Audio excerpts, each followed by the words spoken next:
They called her broken because she couldn't shift.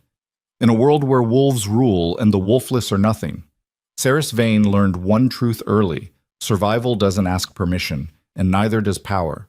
She had no fangs, no pack, no protector, just a body that moved like rebellion and a guardian who wanted her erased. But when the king with shadows in his blood watches her dance, everything the Empire believes about strength is about to shatter. Stay until the end to see how an outcast becomes the only thing that can save a monster from himself. Hit that like button and drop your city in the comments. Let's build this pack. The winter in Dread Hollow didn't just bite, it carved. It stripped skin from bone and left the weak frozen in positions that looked almost like prayer. Saris Vane had stopped praying years ago. She stood in the corridor outside Lord Malric Vane's study, knuckles white against the stone wall, listening to him destroy her name like it was sport. His voice carried through the door, smooth as oil over iron. "We cannot allow the churl to embarrass us further. The provincial inspection is 3 days away. If the king sees her, if he learns what she is, our standing collapses." "She is wolfless, Thera. Wolfless. Do you understand what that makes her?" Lady Thera's reply came quieter, tired. "She is still your ward, Malric. Still blood." Malric laughed, sharp and cold. "Blood means nothing without strength. She is a stain on this house, on this province. I should have sent her to the workhouses when her parents died." Saris closed her eyes. The words weren't new. She'd heard variations of them since she was 8 years old, standing in the great hall while the other children shifted for the first time, bodies breaking and reforming into wolves sleek and strong and whole. She'd waited for the change, felt the pull, felt something deep inside her tremble on the edge of breaking free. And then nothing, just a girl, just meat and bone and failure. The healer had examined her for hours. Malric had watched with disgust growing in his eyes like mold. By morning, the truth had settled over Dread Hollow like frost. Saris Vane would never shift. She would never run with the pack. She would never be anything but an embarrassment to the name she carried. Malric had locked her away after that, not in chains. That would have been too obvious. Instead, he gave her a room in the north wing where guests never wandered and servants barely remembered to bring food. He gave her silence. He gave her invisibility. He thought that would break her. He didn't know about the dancing. Saris pushed away from the wall and moved through the dim corridors like smoke. Her feet knew every stone, every crack, every place where the floor sang or stayed silent. She'd spent years memorizing the bones of this fortress because survival meant knowing where you could move without being seen. The abandoned ballroom waited 3 floors below, tucked behind the old armory where rust and forgetting had made a graveyard of Lord Malric's grandfather's war. She slipped inside and locked the door behind her. Moonlight poured through the shattered skylight, painting everything silver and shadow. Dust hung in the air like snow that never fell. The floor stretched wide and scarred, marked by decades of boots and blood and celebrations no one alive remembered. Saris stood in the center and breathed. This was hers, the only thing in the world that belonged to her. She began to move, not the polite, decorative movements nobles taught their daughters for ballroom courtship. Not performance. This was something older, rawer. Her body became a language grief had taught her to speak. She twisted through the moonlight, spine arching, arms carving shapes that meant rage and hunger and survival. Every motion carried the weight of words she'd never been allowed to say. Every turn was a scream she'd swallowed. Every leap was the death of the girl they wanted her to be. She danced until sweat soaked her skin, and her lungs burned, and the world narrowed to just breath and movement, and the truth she could only speak like this. When she finally stopped, chest heaving, she stood in the center of the room and stared at the broken skylight. One day, she thought, one day I'll be something they can't ignore. She didn't know how close that day was. Barbets. 3 mornings later, chaos erupted through Dread Hollow like wildfire. Saris heard it from her room. Horns blowing, boots hammering stone, voices shouting orders in tones that meant panic dressed as discipline. She moved to the narrow window and looked down at the courtyard. Banners. Black and silver, stitched with the wolf and crown of Vareth. Her breath caught. The king. King Valor Sorn didn't visit provinces. He sent governors, sent tax collectors, sent executioners when a region stepped out of line. But he didn't come himself. Unless something had gone very wrong. Saris watched the column of soldiers fill the courtyard like a flood of polished steel. They moved with the kind of precision that came from killing often and surviving longer. At the center of the formation rode a figure in black armor chased with silver, a cloak that moved like living smoke, and a crown that looked like it had been forged from the bones of something that should have stayed dead. Even from a distance, Saris felt the weight of him. Power didn't just surround King Valor. It lived in his blood, moved in his shadow, turned the air around him into something sharp enough to cut. She'd heard the stories. Every child in Vareth grew up on them. Valor Sorn had taken the throne at 19 after his father's reign collapsed into madness and civil war. He'd united the fractured provinces through strategy so brutal it made warlords kneel and rivals vanish. His armies didn't just conquer, they erased. His laws didn't just govern, they rewired the bones of the empire until rebellion became unthinkable. Some said he was the greatest king Vareth had ever seen. Others said he was the cruelest. Saris had never cared much about kings. They lived in distant palaces and made decisions that crushed people like her without ever learning their names. But now he was here, and Lord Malric was about to lose his mind. She was right. By midday, the entire household had been thrown into barely controlled chaos. Servants scrubbed floors that hadn't been touched in years. Cooks butchered livestock and screamed at apprentices. Guards polished armor until it gleamed like they were preparing for war instead of inspection. Ceres stayed in her room and waited. Malric wouldn't acknowledge her, wouldn't risk the king seeing his wolfless ward. She'd be hidden, erased, forgotten, like always. Except Lady Thera appeared in her doorway just after sunset, face pale and hands shaking. Ceres sat up from the narrow bed. What happened? Thera stepped inside and closed the door. Her voice came low, edged with something close to fear. The king is staying longer than expected. Malric is hosting a banquet tomorrow night. Every noble house in the province will be there. So, Thera met her eyes. So Malric has decided to offer something unusual. Something to prove Dread Hollow's value to the crown. Ceres' stomach tightened. What did he offer? You. The word landed like a blade. Ceres stood slowly, pulse hammering. What are you talking about? He's going to present you as entertainment, a curiosity. The wolfless girl who dances. He thinks it will intrigue the king, make him remember Dread Hollow as the province that offers what others don't. Rage ignited in Ceres' chest, bright and vicious. He's going to humiliate me, in front of the entire court. There's expression cracked. I tried to stop him. I swear I tried. But he won't listen. He sees opportunity, and he doesn't care what it costs you. Ceres turned away, fists clenched. Of course he doesn't. Thera moved closer. You could refuse.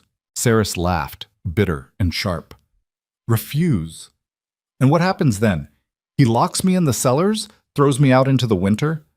I have no power here, Thera. I never did. Then use tomorrow night. Ceres looked back. What? Thera's voice dropped to a whisper. If you're going to be displayed like a prize animal, make them see something they can't forget. Make them see you, not the failure Malric wants them to see. Show them the girl who survived him. Ceres stared at her, heart pounding. Lady Thera had never been kind, but she'd never been cruel either. She existed in the space between, worn down by years of marriage to a man who valued ambition over mercy. Now, in the dim light of Ceres' prison, she looked almost human. Ceres swallowed hard. If I do this, if I dance the way I actually dance, Malric will destroy me for it. Thera's smile was sad and sharp. He's going to destroy you anyway, girl. Might as well make it worth the price. The Great Hall of Dread Hollow had been built for war councils and victory feasts, back when the province still mattered. Now it served as a stage for Lord Malric's desperation. Ceres stood in the shadows behind the dais, dressed in a gown of deep gray silk that clung and flowed like water. It was beautiful, expensive. A costume designed to make her look valuable while reminding everyone exactly what she wasn't. Voices echoed through the hall, laughter, the clink of glass and steel. Nobles from every corner of the province had gathered, draped in furs and jewels, their wolves close beneath their skin. And at the high table, surrounded by Lord Malric's most desperate attempts at grandeur, sat King Valor Sorn. Ceres watched him through a gap in the curtain. He didn't look like the monster from the stories. He looked like a man built from contradictions. Young, maybe late 20s, with a face carved sharp and brutal and handsome in the way weapons were handsome. Black hair tied back, eyes the color of winter storms. Armor discarded in favor of a tailored black coat stitched with silver thread that caught the firelight like stars dying slow. But it was the shadow that made her breath stop. It clung to him, not metaphorically, literally. A living darkness that moved wrong, that coiled around his shoulders and wrists like smoke that had learned to think. No one else seemed to notice, or maybe they just pretended not to. Malric stood, raising his glass. The hall quieted. Your Majesty, honored guests. Tonight, Dreadhollow offers the crown a gift. Not gold, though we have it. Not steel, though our forges burn hot. Tonight we offer something rarer. Beauty born from hardship, grace carved from survival. Cerys closed her eyes. He was setting her up as a tragedy, a broken thing made decorative. She wanted to run, but Thera's words circled her thoughts like wolves. Make them see you. Malric gestured toward the curtain. I present the dancer of Dreadhollow, Cerys Vane. The curtain pulled back. Cerys stepped into the light. The hall went silent. She felt their eyes like knives, measuring, judging, waiting for the failure they'd been promised. At the high table, King Valor's gaze locked onto her, and for one terrible second, the world narrowed to just that look. It wasn't kind. It wasn't cruel. It was curious. The musicians began. A slow, haunting melody meant to frame her as something delicate and doomed. Cerys ignored it. She moved. Not to the music, to the truth. Her body became the language she'd built in secret, alone, in the dark. She didn't perform grace, she performed survival. Every turn carried the weight of years locked away. Every leap was a scream against invisibility. She danced rage and hunger and the kind of loneliness that carves holes in the soul. The court watched, transfixed. This wasn't entertainment. This was confession. This was war. Cerys spun through the firelight, arms stretched wide, and for the first time in her life, she didn't apologize for taking up space. The music swelled. She let her body tell the story no one had ever let her speak aloud. The story of a girl who should have broken but didn't, who should have disappeared but refused. And then she felt it. The shift in the room, the shadow around King Valor had gone still. Completely, impossibly still. Cerys risked a glance toward the high table. Vialor was staring at her like she'd just solved a problem he'd been bleeding over for years. The music ended. Cerys stopped in the center of the hall, chest heaving, skin slick with sweat, and met his eyes. For a long, impossible moment, no one moved. Then Valor stood. The hall erupted into applause because when the king stands, the court follows. But Valor wasn't looking at the court. He was looking at her. Lord Malric stepped forward, face flushed with triumph. Your Majesty, I hope the performance pleased you. Valor's voice cut through the noise like a blade through silk. It did. He moved down from the dais, the crowd parting like water. The shadow followed, restless now, coiling tighter. He stopped 3 feet from Cerys. Up close, the weight of him was suffocating. Power radiated off his skin like heat from a forge. But beneath it, she saw something else. Exhaustion. The kind that came from holding something monstrous at bay for too long. His voice dropped low enough that only she could hear. What's your name? Cerys Vane. His eyes narrowed. You're Wolfless. It wasn't a question. It was a fact he'd already confirmed. Cerys lifted her chin. I am. And you dance like that because it's the only thing I own. Something flickered in his expression. Recognition, maybe. Or respect. He turned to Malric. I'm taking her. The hall went silent again, but this time the silence tasted like shock. Malric's face drained of color. Your Majesty? Valor's tone didn't change. Didn't need to. She leaves with me tomorrow. Prepare her things. Malric stammered. My lord, she's not... I didn't offer her as... I don't care what you offered. I'm taking her. And with that, King Valor Sorn turned and walked back to the high table, the shadow curling tight around his shoulders. Cerys stood frozen in the center of the hall, heart hammering, mind screaming. She'd wanted to be seen. She hadn't expected to be claimed. That night, Cerys didn't sleep. She sat in her room while servants packed belongings she barely owned, while whispers raced through the fortress like wildfire. while Lord Malric raged behind closed doors. Lady Thera came once, face unreadable. "You're leaving." Ceres nodded. "Do you know what you've done?" Ceres met her eyes. "I survived." Thera's expression softened, just barely. "Then keep surviving, girl, because where you're going, the wolves are worse." Morning came too fast. Ceres stood in the courtyard, dressed in traveling clothes that didn't fit, surrounded by soldiers in black and silver. The king's retinue prepared to leave, efficient and cold. Valor stood near his horse, speaking quietly with a tall woman in commander's armor. He glanced at Ceres once, expression unreadable, then returned to his conversation. She was cargo now. Valuable, maybe, but cargo. A soldier gestured her toward a carriage. Ceres climbed inside and sat on a bench across from a figure already waiting. The woman looked up, and Ceres's breath caught. She was beautiful in the way storms were beautiful, sharp cheekbones, eyes like cut glass, hair the color of smoke. She wore black leather fitted like armor and carried herself like violence was a language she spoke fluently. The woman smiled. Didn't reach her eyes. "You must be the dancer." Ceres nodded carefully. The woman leaned back. "I'm General Syevra Thorn, commander of the king's personal guard, and the person who's going to decide if you're an asset or a liability." Ceres swallowed. "What happens if I'm a liability?" Syevra's smile sharpened. "Then you disappear." Quietly. The carriage lurched forward. Through the window, Ceres watched Dreadhollow fade into the distance, taking with it every certainty she'd ever known. She was leaving the prison, but she had no idea what kind of cage waited ahead. The journey to Nightspire took 5 days. Ceres spent most of it in silence, watching the empire unfold through the carriage window. Forests gave way to farmland. Farmland gave way to mining towns carved into hillsides. And finally, the Black Mountains rose on the horizon like the bones of something ancient and still hungry. General Syevra barely spoke. When she did, it was to deliver cold facts about the palace, the court, the king's schedule.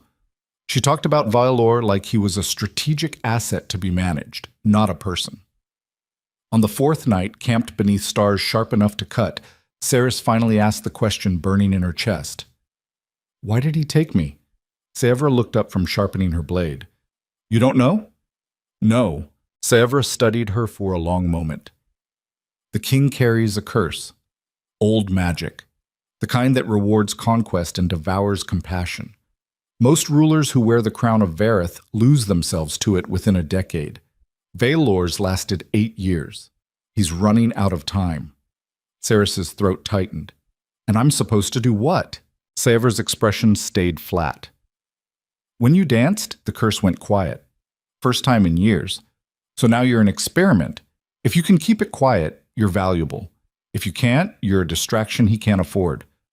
What if I don't want to be either?" Syevra smiled, sharp and humorless. "Then you should have danced worse." Amat. Nightspire rose from the volcanic stone like a crown carved from nightmare. Black towers stretched toward a sky bruised purple and gold. Walls thick enough to survive sieges wrapped around courtyards where soldiers trained in formations that looked like war dances. Everywhere Ceres looked, she saw wealth and power and control measured in steel and stone. The carriage stopped in a courtyard lit by torches that burned blue. Valor dismounted and strode toward the entrance without a backward glance. Servants swarmed. Orders snapped through the air like whip cracks. Ceres climbed out, legs shaking. A woman in silver robes appeared at her side, pale skin, sharp eyes, hair like spilled ink. She looked Ceres over with the clinical precision of someone evaluating livestock. "I'm Vesira Sol, the king's advisor. Follow me." Ceres followed. They moved through corridors that smelled like smoke and ambition. Nobles passed, dressed in silk and cruelty, their gazes sliding over Ceres like she was dirt tracked in from the road. Vesira led her to a suite of rooms in the east wing, luxurious, beautiful, and very clearly a cage with better furniture. "You'll stay here. A tutor will arrive tomorrow to begin your education. The king has requested you learn court protocol, imperial law, and enough strategy to avoid embarrassing him." Ceres turned. "Why would he care if I embarrass him?" Vesira's smile could have cut glass. "Because you're not just a dancer anymore, girl. You're a piece on the board, and pieces that don't move correctly get removed. She left. Saris stood alone in a room 10 times the size of her prison in Dread Hollow, surrounded by silk and gold and windows that looked out over an empire she didn't understand. She'd escaped one cage and walked straight into another. Amituot. That night, a servant delivered a message. The king requests your presence in the celestial chamber. Midnight. Saris's pulse spiked. She dressed carefully, then followed the servant through corridors that grew quieter and darker the deeper they went. The celestial chamber waited at the heart of Nightspire, a vast circular room with a dome ceiling painted to mirror the night sky. Candles floated in the air without support, casting light that moved like water. King Valor stood at the center, back to the door. The shadow coiled around him like a living thing, restless and hungry. He didn't turn when she entered. You came. You commanded it. I requested it. There's a difference. Saris moved closer, cautious. Why am I here? Valor finally turned. Up close, without the armor and the court, he looked less like a king and more like a man barely holding himself together. Because I need to know if what happened in Dread Hollow was real, or if I imagined it.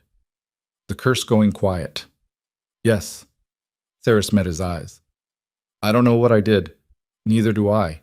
Valor's voice dropped. But I felt it. For the first time in years, the thing inside me stopped screaming. What is it? The curse? His jaw tightened. It's the price of power. Every king of Vareth inherits it when they take the crown. It rewards strength, conquest, domination, and it punishes mercy, hesitation, trust. The longer you rule, the more it takes. Most kings become monsters before they die. And you? Valor's smile was bitter. I'm trying not to. Silence stretched between them. Then Valor gestured toward the open space. Dance for me. Saris's breath caught. What? I need to see if it happens again. And if it doesn't, then I'll send you back to Dread Hollow with enough gold to live comfortably. And we'll both forget this happened. Saris stared at him, at the exhaustion in his eyes, at the shadow curling tighter around his throat. She thought about refusing, but something in his expression stopped her. He wasn't commanding, he was asking, and maybe that mattered.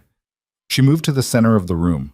No music, no audience, just moonlight and candlelight and the weight of a king's desperation. Saris closed her eyes, and she danced. She danced the truth she'd carried alone for years, the loneliness, the rage, the refusal to break. She danced survival stripped down to bone and breath. And as she moved, she felt it, the shift in the air, the stillness. She opened her eyes. The shadow around Valor had stopped moving. It hung in the air like smoke frozen mid-breath, watching her. Valor stood motionless, staring at her like she'd just saved his life. When the dance ended, the silence felt sacred. Valor's voice came rough, barely more than a whisper. It's real. Saris's heart pounded. What does that mean? It means you're staying. It means I'm going to teach you everything you need to survive this court. And in return, you're going to help me survive this. He stepped closer. I won't lie to you, Saris. The Empire is brutal. The court is worse. And I'm not a good man. I've done things that would make you run if you knew. But I'm trying to be better than the crown wants me to be. His eyes locked onto hers. Help me stay human. Saris should have said no, should have demanded to go home. But home was a prison run by a man who hated her. And this man, this king wrapped in shadows and desperation, was offering her something no one ever had. A choice. She took a breath. All right. Valor's expression shifted. Relief, surprise, maybe respect. Then we have an arrangement. He extended his hand. Saris looked at it, at the shadow curling around his wrist, at the future she couldn't see waiting beyond this moment. And she took his hand. The shadow shivered. And somewhere deep in the bones of Nightspire, something old and hungry turned its attention toward the wolfless girl who'd just made a deal with a king. Outside the celestial chamber, in corridors lined with silk and steel, Lady Vesira Sol stood listening. Her expression stayed calm, but her hand tightened around the dagger hidden in her sleeve. The game had just changed, and she would make sure the board reset before the king forgot who truly held power in this empire. The next morning arrived with a knock that felt like a declaration of war. Saris woke tangled in silk sheets she didn't remember climbing into, head foggy from exhaustion and the weight of what she'd agreed to. The knock came again, sharper this time, and before she could answer, the door opened. A man stepped inside. Tall, narrow, dressed in gray robes that looked expensive enough to feed a village for a month. He had the kind of face that belonged on scholars who'd spent decades reading in dim libraries, sharp features carved by knowledge instead of muscle. His eyes swept over her like she was a problem he'd been assigned to solve. "You're awake." "Good. We're already behind schedule." Saris sat up, pulling the sheets higher. "Who are you?" "Ilian Crest. Royal tutor. The king has ordered me to educate you in matters of court protocol, imperial law, and political strategy. We begin immediately." Saris blinked. "It's barely dawn." "Dawn was an hour ago. You slept late. Now get dressed. Something appropriate. We have 6 hours of work ahead of us before your session with General Thorne." He turned and walked out, leaving the door open like he expected instant obedience. Saris stared after him, rage and disbelief warring in her chest. This was her new life. Not a prisoner anymore, but not free either. Just a different kind of cage with shinier bars and people who spoke orders like they were doing her a favor. She climbed out of bed and dressed in the simplest gown she could find, dark blue wool that didn't scream wealth or status. When she stepped into the sitting room, Ilian had already spread books and scrolls across the table like he was setting up a battlefield. He gestured to a chair. "Sit." Saris sat. Ilian didn't waste time on pleasantries. The Court of Vareth operates on 3 principles: power, perception, and precedent. Ignore any one of them, and you'll be destroyed before you understand what killed you. Do you know the structure of the Imperial Council? No. Then we start there. For the next 6 hours, Ilian lectured without pause. He explained the council hierarchy, the noble houses, the provincial governors, the military command structure. He walked her through tax law, trade agreements, inheritance disputes, and the intricate web of alliances that held the empire together like scar tissue over a wound that never fully healed. Saris's head throbbed, but she absorbed every word. Because Ilian was right about one thing. Ignorance was a weapon people would use against her, and she'd spent too many years being defenseless. When he finally paused, she asked the question burning in her gut. "Why is the king doing this? Teaching me all of this?" Ilian's expression stayed neutral. "Because you're useful to him, and useful tools require maintenance." "I'm not a tool." His eyebrow lifted slightly. "Then what are you?" Saris met his gaze. "I'm still figuring that out." Something almost like approval flickered in Ilian's eyes. "Good. Self-awareness is rarer than gold in this palace. Most people here forgot who they were years ago." He closed the book in front of him. "That's enough for today. General Thorne is waiting for you in the eastern courtyard. Don't keep her waiting. She doesn't forgive lateness." The eastern courtyard smelled like sweat, steel, and violence. Saris stepped onto packed earth, surrounded by high stone walls where soldiers trained in brutal, efficient movements. Blades clashed, bodies hit the ground, commands snapped through the air like whip cracks. At the center of it all stood General Saevra Thorne, arms crossed, watching her approach with the same expression a predator gives prey that wandered too close. "You're 2 minutes late." Saris stopped. "I didn't know where—" "Excuses are weakness. Don't bring them to my courtyard." Saevra gestured to a rack of weapons along the wall. "Choose." Saris stared at her. "I don't know how to fight." "Then you're going to learn, because the king made you a target the second he brought you here. Every noble who wants his attention will try to break you. Every rival who sees you as leverage will come for you. And I'm not interested in protecting someone who can't protect herself." She stepped closer, voice dropping. "So pick a weapon, or leave. Your choice." Saris's pulse hammered. She looked at the weapons, swords, daggers, staffs, all designed to kill or maim. She'd never held anything more dangerous than a kitchen knife, but she thought about Dread Hollow, thought about years of being dismissed, erased, treated like she was already dead. She walked to the rack and picked up a staff. Wood, simple, balanced. Saevra's smile was sharp. "Good. At least you're not stupid." For the next 3 hours, Saevra beat the arrogance out of her. Not with cruelty, with precision. She taught Saris how to stand, how to move, how to read an opponent's body before they committed to a strike. She corrected grip, stance, breathing, and when Saris made mistakes, Saevra knocked her to the ground and told her to get up faster. By the end, Saris's muscles screamed and her hands bled from gripping the staff too hard. But she stayed standing. Saevra circled her one last time, evaluating. You're weak, slow, your instincts are terrible. But you didn't quit. That's something. She turned away. Tomorrow, same time, and eat more. You're too thin to survive a real fight. Saris limped back toward her quarters, body aching, mind buzzing. She was starting to understand the shape of Valor's plan. He wasn't just keeping her around as a curiosity.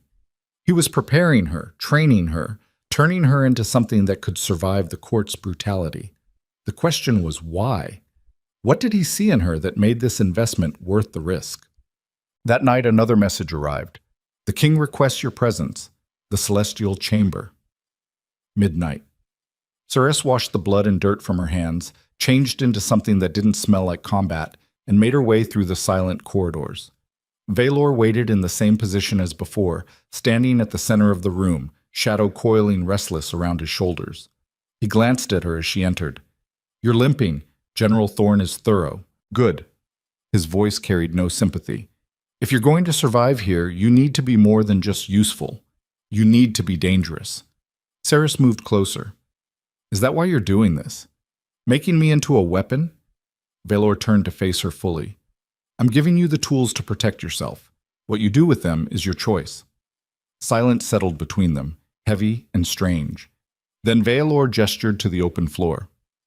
Dance. Saris hesitated. Every night? Until the curse stops responding. Or until you refuse. And if I refuse, then you go back to being nothing. His tone stayed flat, brutal. I don't have time for sentimentality, Saris. This is survival, mine and yours, so dance or leave. The words should have felt like violence, but beneath them, Saris heard something else. Desperation. The kind that came from a man watching himself disappear piece by piece and grasping at anything that might slow the process. She moved to the center of the room, and she danced. This time she let the exhaustion show, let the pain from training bleed into the movement. She danced survival stripped raw, without the polish or the performance. Just truth. The shadow around Valor stilled. He watched her like she was the only thing in the world that made sense. When the dance ended, neither of them moved. Then Valor spoke, voice rough. What do you want from this arrangement? Saris met his eyes. I want to never be powerless again. His expression shifted, something almost like recognition. Then we understand each other. He stepped closer, and for the first time, Saris realized how much taller he was, how much his presence dominated the space, but he didn't use it like a weapon. He just stood there, exhausted and deadly and almost human. The court is going to tear you apart, he said quietly. Not because you're weak, because you're different, and different is dangerous. Then teach me how to be dangerous back. Valor's smile was bitter and sharp. That's exactly what I'm doing. Eat. The days blurred into a rhythm that felt like drowning with brief gasps of air. Mornings with Ilian, absorbing imperial law and court politics until her brain felt like it would crack. Afternoons with Saevra, learning combat and survival tactics that left her bruised and bleeding. Evenings alone, processing everything while servants brought food she barely touched. And every midnight, the celestial chamber, dancing for a king who watched her like she was the only thing keeping him alive. Saris started to notice things. The way courtiers stared at her in the corridors, whispers trailing like smoke. The way servants avoided eye contact. The way Lady Vesira appeared in doorways, watching with an expression that looked polite but felt like calculation. She was being studied, measured, judged by people whose faces she barely recognized but whose power she could feel pressing down like atmospheric pressure before a storm. 3 weeks into her new life, Ilian paused during a lesson and looked at her with something close to concern. You're learning faster than expected. That's good. But it's also dangerous. Why? Because the court expects you to fail. When you don't, they'll see you as a threat instead of a novelty. And threats get eliminated. Saris set down her pen. How do I stop them? You don't. Ilian's voice stayed level. You survive them. There's a difference. He leaned back. The king is protecting you for now, but his attention is a double-edged blade. The more he values you, the more his enemies will target you to hurt him. Who are his enemies? Ilian smiled thinly. Everyone. The first real test came on a cold morning 4 weeks after her arrival. Cerys was walking through the East Gallery, heading toward the library, when 3 women stepped into her path. Nobles. Young, beautiful, draped in silk and cruelty. The kind of women who'd been raised to wield social violence like other people wielded swords. The tallest one, a blonde with eyes like cut glass, smiled. "You're the dancer." Cerys stopped. "I am." The woman's smile widened. "We've heard so much about you. The little wolfless girl who caught the king's eye. How charming." The word dripped venom. One of the others laughed. "I heard she dances every night for him. Alone, in private. How scandalous." The third leaned in, voice dropping to a mock whisper. "Do you think she knows what happens to girls who distract kings from their duties?" Cerys's pulse spiked, but she kept her expression calm. "I think I'm exactly where the king wants me to be." The blonde's eyes narrowed. "The king wants many things. That doesn't mean he keeps them." She stepped closer. "You're temporary, girl. A curiosity. Once he's bored, you'll disappear like all the others, so enjoy the attention while it lasts." Cerys met her gaze. "What's your name?" The woman blinked, surprised. "Lady Cyrene Voss." "Why?"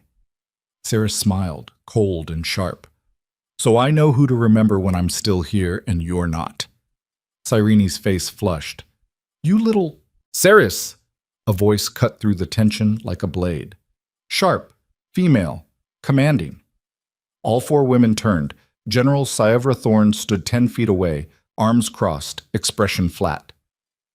"The king is waiting for you," Saevra said, looking only at Cerys.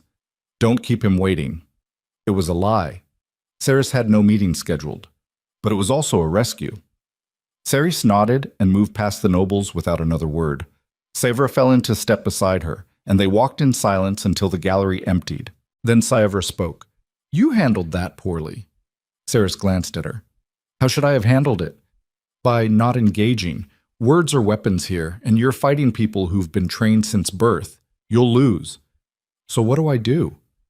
Saevra's smile was grim. "You make them irrelevant.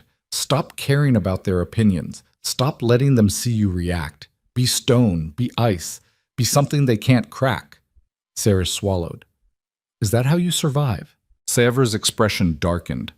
"I survive by being more dangerous than anyone willing to test me. You're not there yet. So until you are, stay quiet and stay close to people who can protect you." "Like you?" Saevra stopped walking. "Don't mistake my intervention for friendship. I protect you because the king ordered it. Nothing more." She turned and walked away, leaving Cerys alone in the corridor. That night, Vialor didn't ask her to dance. Instead, he was waiting in the celestial chamber with a chess set carved from black and white stone. "Sit," he said. Cerys sat across from him, confused.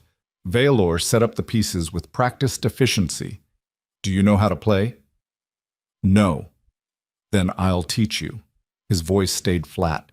"Because court politics are just chess with higher stakes, and you need to learn how to think 10 moves ahead." For the next hour, he walked her through the game, explained openings, strategies, sacrifices, showed her how every piece had value, even the ones that looked weak. And while he taught, Cerys realized something. This was the first time Vialor had spoken to her as something other than a tool. He wasn't commanding. He was sharing. "Why are you doing this?" she asked quietly. Vialor moved his knight.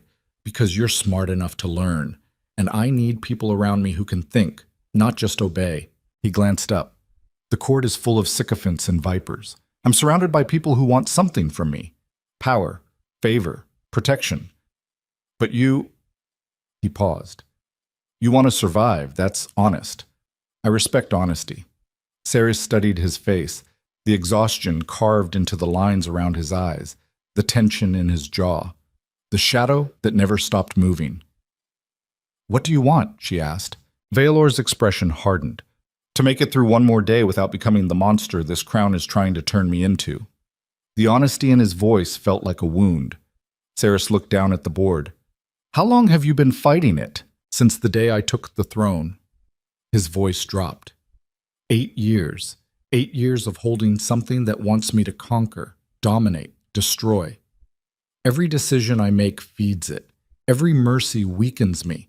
The curse doesn't just punish kindness, it makes cruelty feel right. Then why fight it? Because the alternative is worse. Valor's eyes locked onto hers. I watched my father lose himself to this thing, watched him turn into something that enjoyed suffering. I swore I'd be different, but every year it gets harder. The room fell silent except for the soft crackle of floating candles. Saris reached across the board and moved a pawn. Valor looked at the move, then at her. "That's a mistake." "I know, but I'm learning." His expression softened, just barely. "So am I." Tut. The weeks turned into months, and Saris began to carve a place for herself inside Nightspire's brutal ecosystem. She learned to navigate the court's vicious social hierarchies, learned which nobles could be ignored and which ones required careful handling, learned that silence was often more powerful than words. Ilian taught her the history of Vareth's conquests, the alliances that held the empire together, the economic structures that turned provinces into gold. Saris absorbed it all, hungry for knowledge that translated into power. Saevra pushed her harder in combat, taught her not just how to defend, but how to attack, how to read terrain, anticipate movement, turn weakness into advantage. Saris bled, bruised, and got back up every time. And every night, she danced for Valor. But something was changing between them. The dances became conversations without words. Saris would move, and Valor would respond by shifting in his stance, by the way the shadow reacted, by the look in his eyes. They developed a language built from motion and silence, and the strange intimacy of shared survival. One night, after a particularly brutal session with Saevra, Saris entered the celestial chamber limping and exhausted. Valor took one look at her and shook his head. "Not tonight." "I can dance. You can barely stand." He gestured to a chair. "Sit." Saris sat, too tired to argue. Valor poured 2 glasses of wine and handed her one. "You're pushing too hard. You told me to be dangerous. I told you to survive." "There's a difference." His voice carried an edge she didn't recognize. Concern, maybe. "You're valuable, Saris. Don't destroy yourself trying to prove it." The words landed strange. No one had ever called her valuable before. She took a sip of wine. "Why do you care?" Valor was silent for a long moment. Then he spoke, voice low. "Because you're the only person in this palace who doesn't want something from me. You don't want power. You don't want status. You just want to stop being invisible." He met her eyes. "And I understand that more than you know." Saris's throat tightened. "What do you mean?" Valor leaned back. "I've been king for 8 years. In that time, I've had advisors, generals, lovers, friends. All of them saw the crown first, saw what I could give them, saw opportunity." His expression darkened. "No one sees me. Just the position, the power, the thing they can use." He looked at her. "But when you dance, you're not performing for the king. You're just being yourself. And that's the first honest thing I've witnessed in years." Saris didn't know what to say, so she said nothing. They sat in silence, drinking wine, while the candles burned low and the empire slept around them. And somewhere in that silence, something shifted. Not attraction, not yet, but recognition. 2 people who'd spent their lives being used, learning what it meant to be seen. The turning point came 3 months into Saris's time at Nightspire. She was walking through the palace gardens at dusk when she heard voices raised in argument. She slowed, instinct telling her to avoid noble drama. But then she heard Valor's voice, cold and lethal. "Say that again." Saris moved closer, staying hidden behind a hedge. Through the leaves, she saw Valor facing Lord Torvin Grath, a provincial governor with a reputation for brutality and ambition. 2 guards flanked each man. Torvin's face was red with rage. "I said the girl is a distraction, Your Majesty. The court whispers about her, questions your judgment. You spend every night with a wolfless nobody while the empire fractures." Valor's expression stayed flat. "My time is my own. Your time belongs to Vareth." Torvin stepped closer. You're weakening, my lord, showing mercy where you should show strength. The curse is losing its hold because you're feeding it scraps instead of conquest. His voice dropped, vicious. Send the girl away. Return to what made you great, or watch your empire crumble. The shadow around Valor exploded. It surged outward like a living storm, wrapping around Torvin's throat, lifting him off the ground. The governor choked, eyes bulging, hands clawing at nothing. Valor didn't move, didn't blink. You forget yourself, Lord Grath. His voice cut like glass. I am king, not you, and I will decide what makes me weak or strong. He clenched his fist. The shadow tightened. Torvin's face turned purple. Sarah stepped out from behind the hedge without thinking. Stop! Valor's gaze snapped to her. For a terrible moment she thought he wouldn't, thought she'd just watch the curse win. Then the shadow released. Torvin collapsed, gasping. Valor's jaw clenched. Get out! Torvin scrambled to his feet and fled, guards following. Silence fell over the garden. Valor turned to Ceres, and she saw something in his eyes that made her blood run cold. Not anger, fear. I almost killed him, Valor said quietly, and it felt good. Ceres moved closer. But you didn't, because you stopped me. His voice cracked. I was going to crush his throat and enjoy it. That's what the curse wants. That's what it's been whispering since the day I took the crown. Kill the ones who question you. Dominate. Rule through terror. He looked at his hands. I'm losing, Ceres. No. Her voice came firm. You're fighting. That's different. Valor met her eyes. What if fighting isn't enough? Then you fight harder. Ceres stepped closer. You told me you didn't want to become a monster. So don't. Keep choosing mercy even when it's harder. Keep listening to people who tell you the truth. Keep letting me stop you when you go too far. And what happens when you're not there? Then surround yourself with people who will be. Valor stared at her, and something raw and unguarded flickered across his face. Without thinking, Ceres reached out and took his hand. The shadow coiled around both their wrists, curious and restless. But it didn't attack. Valor looked down at their joined hands like he couldn't quite believe it was real. You're not alone in this, Ceres said quietly. Not anymore. His fingers tightened around hers. And in that moment, standing in a garden where a king had almost committed murder, something between them changed. Not love, not yet, but the beginning of something neither of them had a name for. The next day, everything exploded. Ceres was in the library with Ilion when General Saevra burst through the door, face grim. Come with me. Now. Ilion stood. What happened? Lord Torvin just filed a formal accusation with the Imperial Council. Saevra's voice was tight. He's claiming Ceres is a corrupting influence, that she's using forbidden magic to weaken the king. Ceres's blood went cold. That's insane. It doesn't matter if it's true. Saevra grabbed her arm. The council is convening in an hour, and they're demanding Ceres submit to a binding trial to prove she's not cursed. What's a binding trial? Ilion's face had gone pale. It's a ritual that exposes any corrupted magic in a person's blood. If she's clean, nothing happens. If she's cursed, the magic consumes her. Ceres stared at him. And if I refuse, then the council declares you guilty by default. Saevra's grip tightened. And Valor can't protect you from a unanimous council ruling. Ceres's mind raced. This was a trap. Torven was retaliating for last night, using the court's paranoia against her. Where's Valor? In council, trying to stop this. But the nobles smell blood. Ceres pulled her arm free. Then I'll do the trial. Both Saevra and Ilion stared at her. Are you insane? Ilion hissed. If Torven planted evidence, if there's any way to rig this, then I prove them wrong. Ceres's voice came steady. I'm not cursed, I'm not corrupted, and I'm done letting people decide my fate. She met Saevra's eyes. Take me to the council. The council chamber was a vast circular room lined with obsidian columns and lit by torches that burned cold and blue. 50 nobles sat in tiered seats surrounding a central platform where the accused would stand. Ceres walked through the doors and felt every eye lock onto her like knives.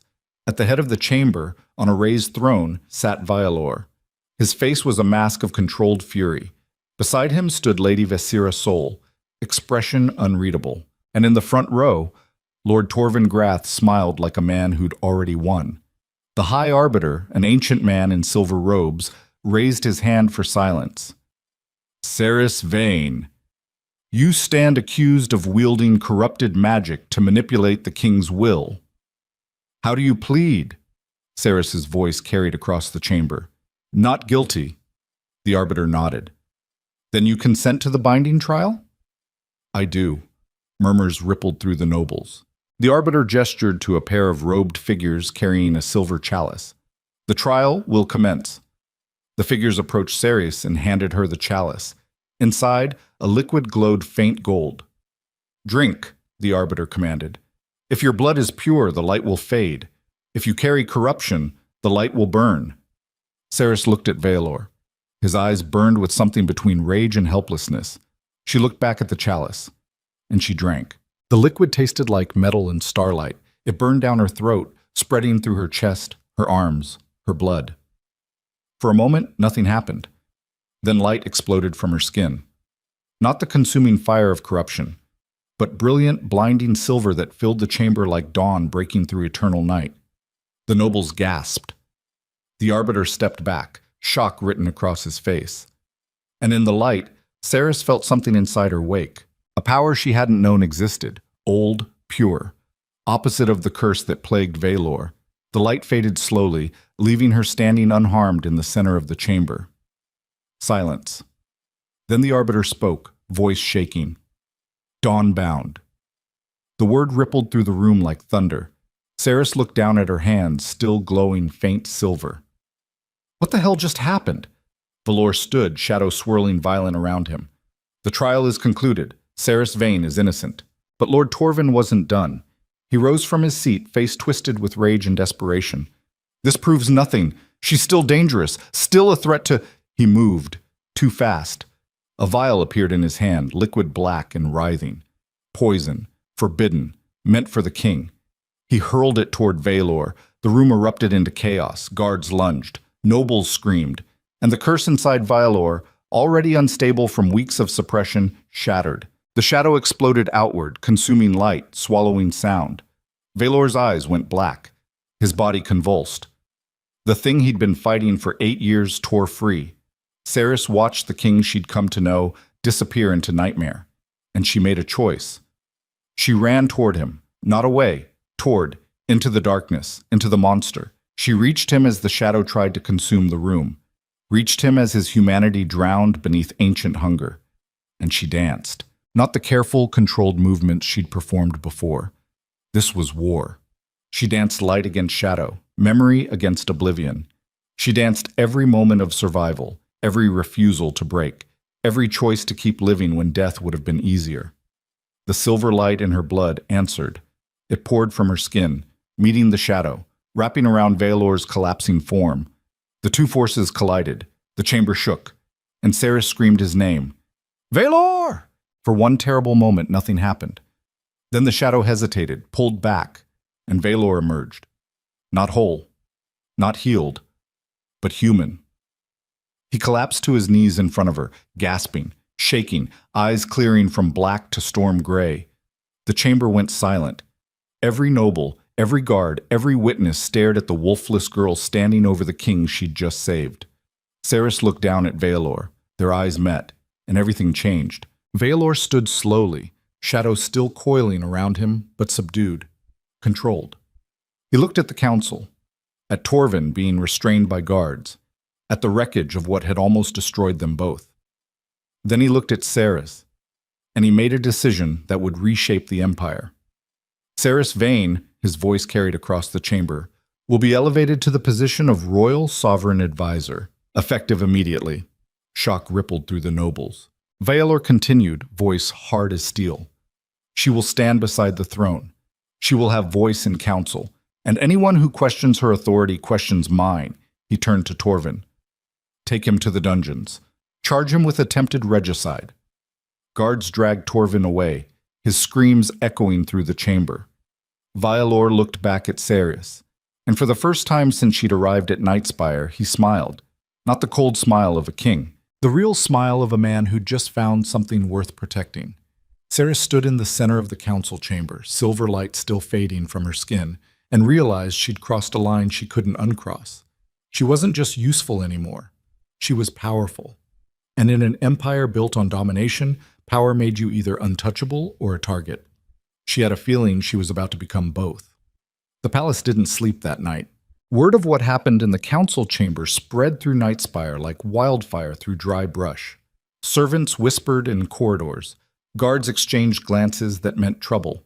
Nobles locked themselves in their quarters and sent urgent messages to allies in distant provinces. Sari stood in her chambers staring at her hands. The silver light had faded hours ago, but she could still feel it humming beneath her skin like a second heartbeat she'd never known existed. Dawnbound. The word tasted foreign, dangerous. She'd spent her entire life being called broken, incomplete, less than nothing. And now she was something the Empire hadn't seen in generations. Something powerful enough to balance the curse that had dominated Vareth's rulers for centuries. A knock interrupted her thoughts. General Sayavra entered without waiting for permission. Her expression was harder than usual, which meant something had gone very wrong. "We need to talk." Saris turned. "About what?" "About the fact that you just painted a target on your back the size of the Empire." Sevra closed the door behind her. "Do you have any idea what you've done? I saved the king. You exposed yourself." Sevra's voice cut like steel. "The council saw you wielding power they don't understand, power that directly counters the crown's curse. Do you know what that makes you?"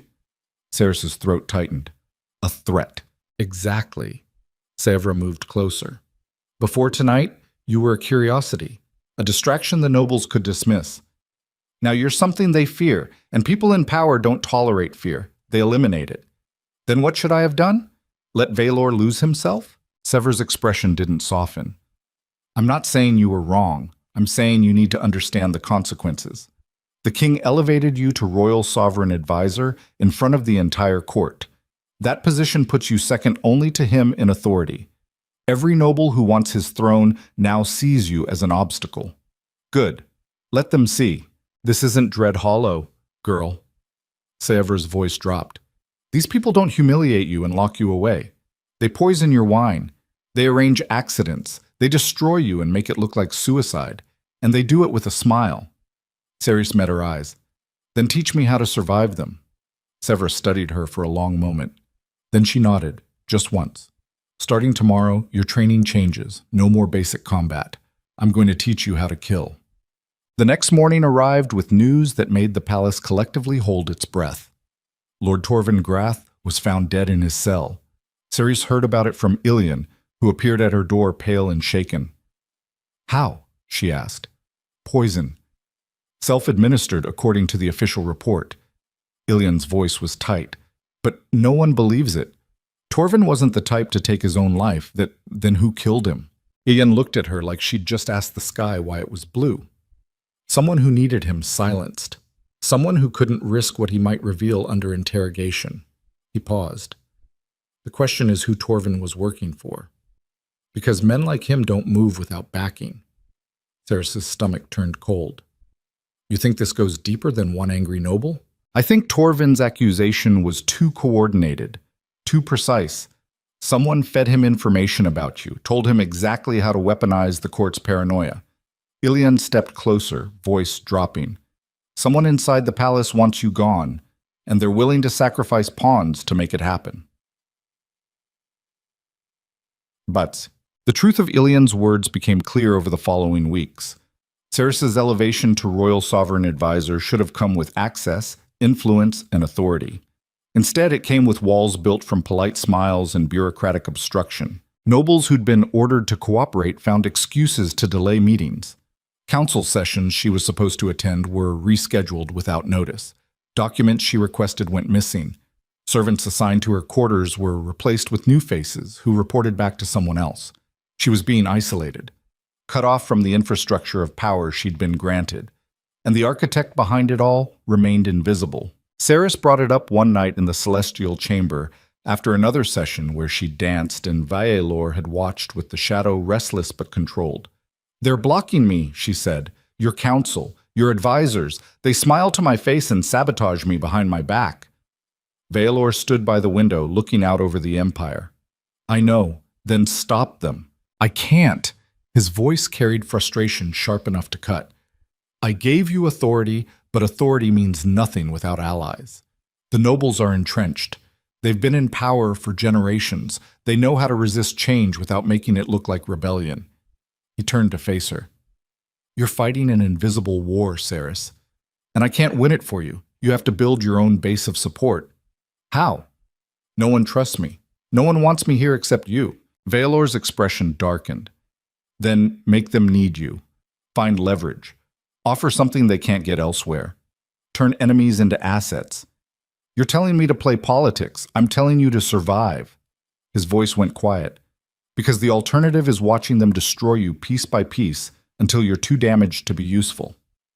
Cerys stared at him. Is that all I am to you? Useful? The question hung in the air like smoke. Vaelor's jaw tightened. No, but usefulness is what keeps you alive in this palace. Everything else is luxury. He moved closer. I care about you, Cerys, more than I should. But caring doesn't protect you from poison or daggers in the dark. Power does. So stop expecting me to shield you and start building your own armor. The words felt like betrayal wrapped in honesty. Cerys turned away. Fine. I'll play their game. Good. Vaelor's voice softened slightly. Because I need you functional, not martyred. Cerys threw herself into the work of building influence with the same intensity she'd brought to learning combat. She studied the noble families, mapped their alliances, their rivalries, their debts, learned who owed what to whom and where the pressure points lived. She started small. Lady Myron Voss, a mid-tier noble with gambling debts and a brother in the military, needed intervention to prevent her estate from being seized. Cerys used her new position to quietly reroute funds and erase the debt. In return, Mirren became a voice of support in council. Lord Cale Rennis wanted a trade agreement with a neighboring province. Cerys leveraged Vaelor's authority to push it through. Cale's vote shifted from hostile to neutral. Piece by piece, she built a network. Not friends, not allies in the traditional sense, but people who owed her, people who saw value in keeping her alive. It was exhausting, brutal work. Every conversation felt like walking through a minefield. Every favor came with invisible strings. But it worked. Slowly, the walls around her began to crack. 3 months after her elevation, Cerys finally gained entry to the inner council meetings. The room was smaller than the grand chamber, lined with maps and tactical reports. 10 nobles sat around a table carved from black stone, the king at its head. And beside Vaelor, in the seat traditionally reserved for the first advisor, sat Lady Visera Sol. Cerys had been watching Visera since the trial. The woman was brilliant, calculating, and completely opaque. She advised Vaelor on everything from military strategy to economic policy. She was his right hand, the voice he trusted most, and she hadn't said a single word to Cerys since her arrival. Cerys took her seat at the far end of the table. Visera's eyes flicked toward her, unreadable, then returned to the documents in front of her. The meeting began. They discussed provincial taxation, military deployments, trade negotiations with the eastern kingdoms. Cerys listened, absorbing the rhythms of decision-making at the empire's highest level. When she finally spoke, offering a suggestion about redistributing grain stores to prevent famine in the northern provinces, the room went silent. Vaelor looked at her. Explain. Cerys laid out the logistics. The northern harvest had failed due to early frost. Without intervention, thousands would starve by winter. But the southern provinces had surplus. Redirecting even a fraction could stabilize the region and prevent unrest. It was a practical solution, obvious even. But the nobles stared at her like she'd suggested burning the palace down. Lord Casson, an older man with a face like weathered stone, leaned forward. And who pays for this redistribution? The southern lords won't give up their surplus without compensation. Then tax the capital's merchant guilds. They've been undertaxed for years. The room erupted in objections. Cerys held her ground, arguing economics and ethics while the nobles threw back political reality and precedent. Finally, Vialor raised a hand. Silence fell. We'll implement a modified version. Half the grain from the south, compensated through imperial reserves. Merchant taxes increase by 5%, earmarked for provincial aid. He looked at Saris. Acceptable? She nodded. The meeting continued, but Saris felt the shift. She'd just influenced imperial policy, made the council acknowledge her voice. It should have felt like victory. Instead, it felt like she'd just put another target on her back. That night, Visira appeared at Saris's door. The older woman stood in the corridor, expression composed, hands folded in front of her like she was attending a funeral. May I come in? Saris stepped aside. Visira entered and looked around the suite with the detached interest of someone evaluating property. Then she turned to Saris. You did well today. The grain redistribution was sound policy. Thank you. Visira's smile was thin. But you made enemies. Lord Cassin controls 3 provinces. Lady Thane runs the Merchant Council. You just cost them both money and influence. I saved people from starvation. Noble. Visira's tone stayed neutral. But nobility doesn't protect you from consequences. She moved to the window, looking out over the palace grounds. You're smart, Saris. Smarter than Vaelor expected. You've built alliances, learned quickly, adapted to a world that should have crushed you. Saris waited, sensing the blade hidden in the compliments. But you're still an outsider. Visira turned back to face her. You don't understand the deeper currents, the history, the debts that go back generations. Then help me understand. Visira's expression didn't change. I am helping you by warning you that this path you're on leads somewhere dangerous. What path? The one where you believe you can change this empire? Visira's voice dropped. Vareth was built on domination. Its laws, its economy, its entire structure rewards strength and punishes weakness. You can't reform that from the inside without destroying the foundation. Saris met her eyes. Maybe the foundation needs to be destroyed. Visira studied her for a long, cold moment. Then she smiled, and for the first time Saris saw something genuine in that expression. Pity. Be careful, girl. Empires don't fall quietly. And the people standing closest when they collapse are the first to be buried in the rubble. She left without another word. Saris stood alone, heart pounding, trying to decode the warning. Was Visira threatening her? Protecting her? Testing her? She didn't know. And that uncertainty felt more dangerous than anything else. The answer came 2 weeks later, in a way Saris never saw coming. She was in the archives with Ilion, researching old imperial law, when a servant arrived with a message. The king requests your presence immediately. War room. Saris and Ilion exchanged glances. The war room was reserved for military emergencies, invasions, coups, disasters that required instant response. They ran. The war room was chaos when they arrived. Generals shouted over maps. Messengers sprinted in and out.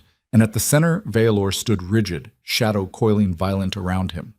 Saris pushed through the crowd. What happened? Vaelor's eyes were black. Not from the curse, from rage, rebellion. His voice cut through the noise like a blade. The eastern provinces. 3 governors declared independence an hour ago. They've seized imperial armories and executed my tax collectors. Saris's blood went cold. How is that possible? Because someone fed them information, troop movements, supply routes, weaknesses in our defenses. He slammed his fist on the table. Someone inside this palace gave them everything they needed to make this work. The room went silent. Saris felt the weight of every eye turned toward her. Her stomach dropped. No. Lord Cassin stepped forward, face grim. Your Majesty, we must consider all possibilities. Vaelor's voice was ice. Say it plainly. The Royal Sovereign Advisor has access to sensitive intelligence. She attends council meetings, reads classified reports. Cassin looked at Saris, and she arrived at this palace 3 months before the rebellion was planned. Saris's pulse hammered. You think I'm a spy? I think coincidences don't exist at this level of power. Cassin's tone stayed measured. I think we need to investigate everyone with access to the intelligence that was leaked. His eyes never left hers, including you. Saris looked at Vaelor, waiting for him to shut this down, to defend her. But Vaelor's expression stayed locked. unreadable. The shadow around him coiled tighter, and Saris realized with sickening clarity that he was actually considering it. Her voice came out shaking. "You can't possibly believe—" "I don't know what to believe." Valor's voice cracked like breaking glass. 3 provinces are burning. My soldiers are dead, and the only way this rebellion succeeds is if they had inside information. He met her eyes. "So yes, Saris, I'm considering everything." The betrayal hit her like a physical blow. She'd saved him, stood beside him, given up everything to be here. And the first time something went wrong, he doubted her. Saris's voice went cold. "Then investigate me. Strip my quarters. Read my correspondence. Do whatever you need to do." She stepped closer. "But when you find nothing, when you realize you just destroyed the one person in this palace who actually gave a damn about you and not your crown, don't expect me to forgive it." She turned and walked out. Behind her, Valor said nothing, and that silence hurt worse than any accusation.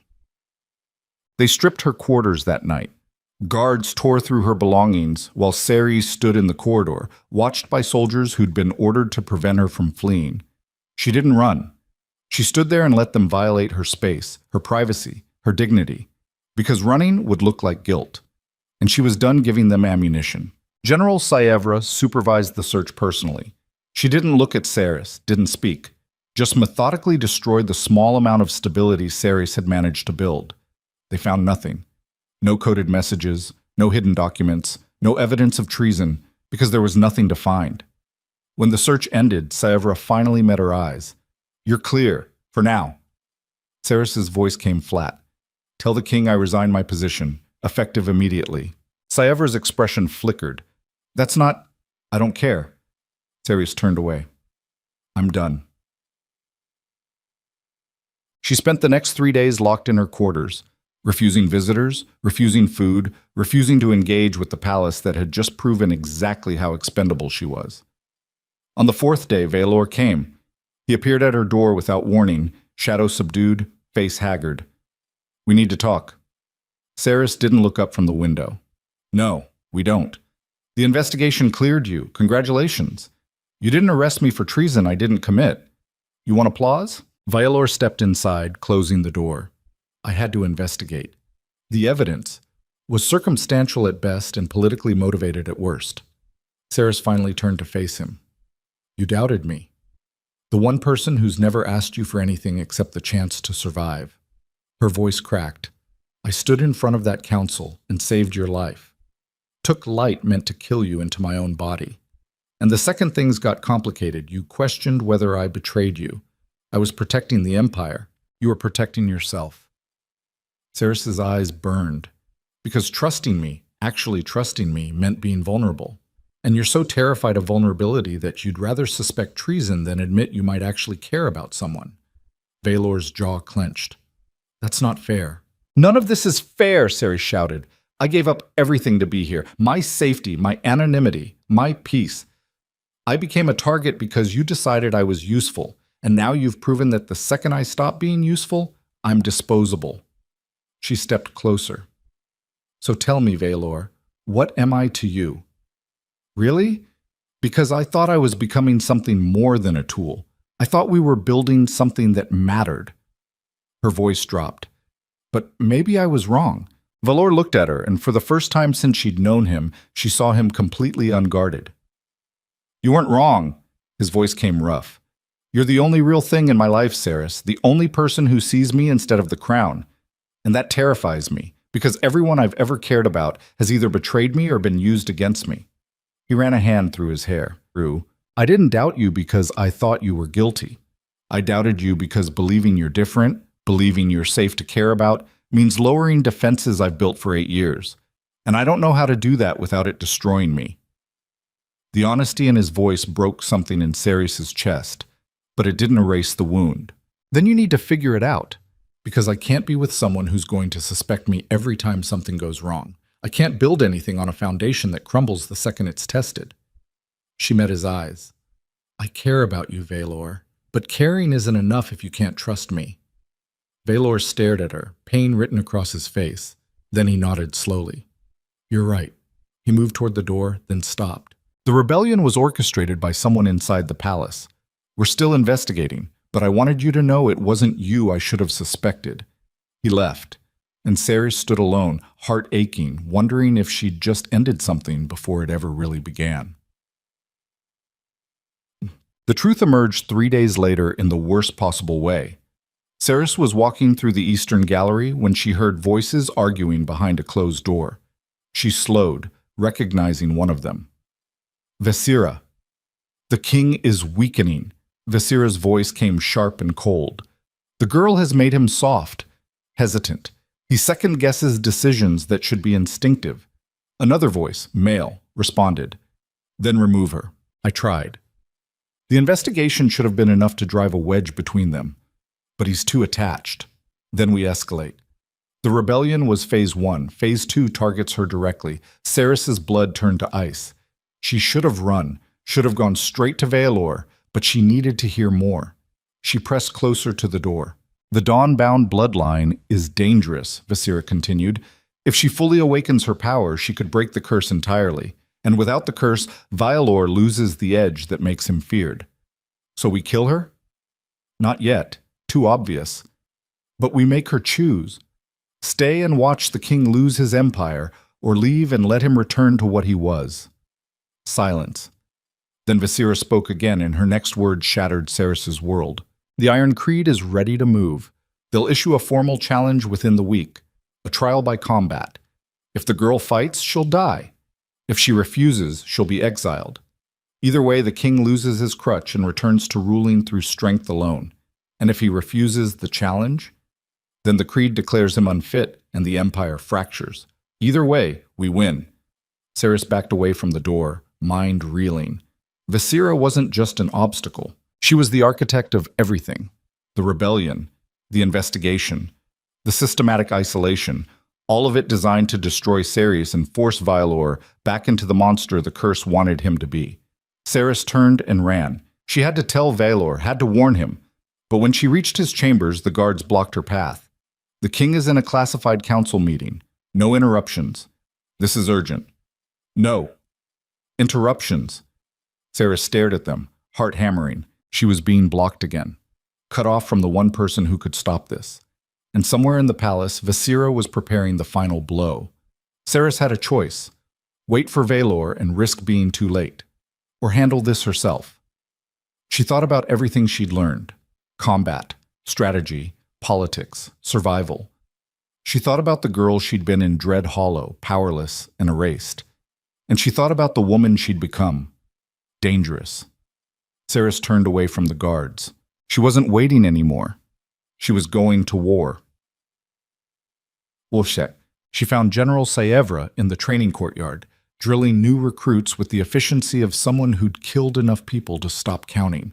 Ceres walked straight up to her. I need your help. Saevra dismissed the recruits with a gesture. With what? Stopping a coup. Saevra's expression sharpened. Explain. Ceres told her everything. Vesira's conspiracy, the Iron Creed, the plan to force her into a trial by combat designed to kill her. When she finished, Saevra was silent for a long moment. Then she smiled, grim and sharp. I knew that woman was poison, just couldn't prove it. Can you help me? Saevra met her eyes. What are you planning? Ceres's voice came steady. I'm going to accept the challenge, fight the trial. And when I win, I'm going to drag every conspirator into the light. You'll die. Maybe. Ceres lifted her chin. Or maybe I'll prove that strength isn't just about domination, that you can be powerful without being a monster. Saevra studied her for a long moment. Then she nodded. All right, but we do this smart. No heroic stupidity. We prepare like this is war. Because it is. Ceres exhaled. Thank you. Don't thank me yet. Saevra's expression went cold. Because if you lose, we're all dead. The formal challenge arrived 2 days later, delivered by a messenger in black and silver who knelt before the throne and presented a sealed scroll. Veilor read it, expression darkening with every line. Then he looked up at Ceres, standing beside the throne in the position she'd reclaimed despite everything. The Iron Creed challenges your right to stand as royal sovereign advisor. They demand trial by combat to prove your worth. His voice was ice. If you refuse, you're exiled. If you accept and lose, you die. If you accept and win, they recognize your authority. Ceres's pulse hammered, but her voice stayed calm. I accept. The court gasped. Valor stood. Ceres, you don't have to.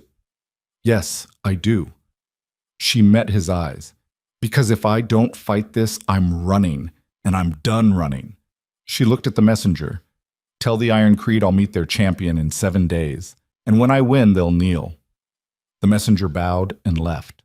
The court erupted into whispers. Valor grabbed her arm, pulling her aside.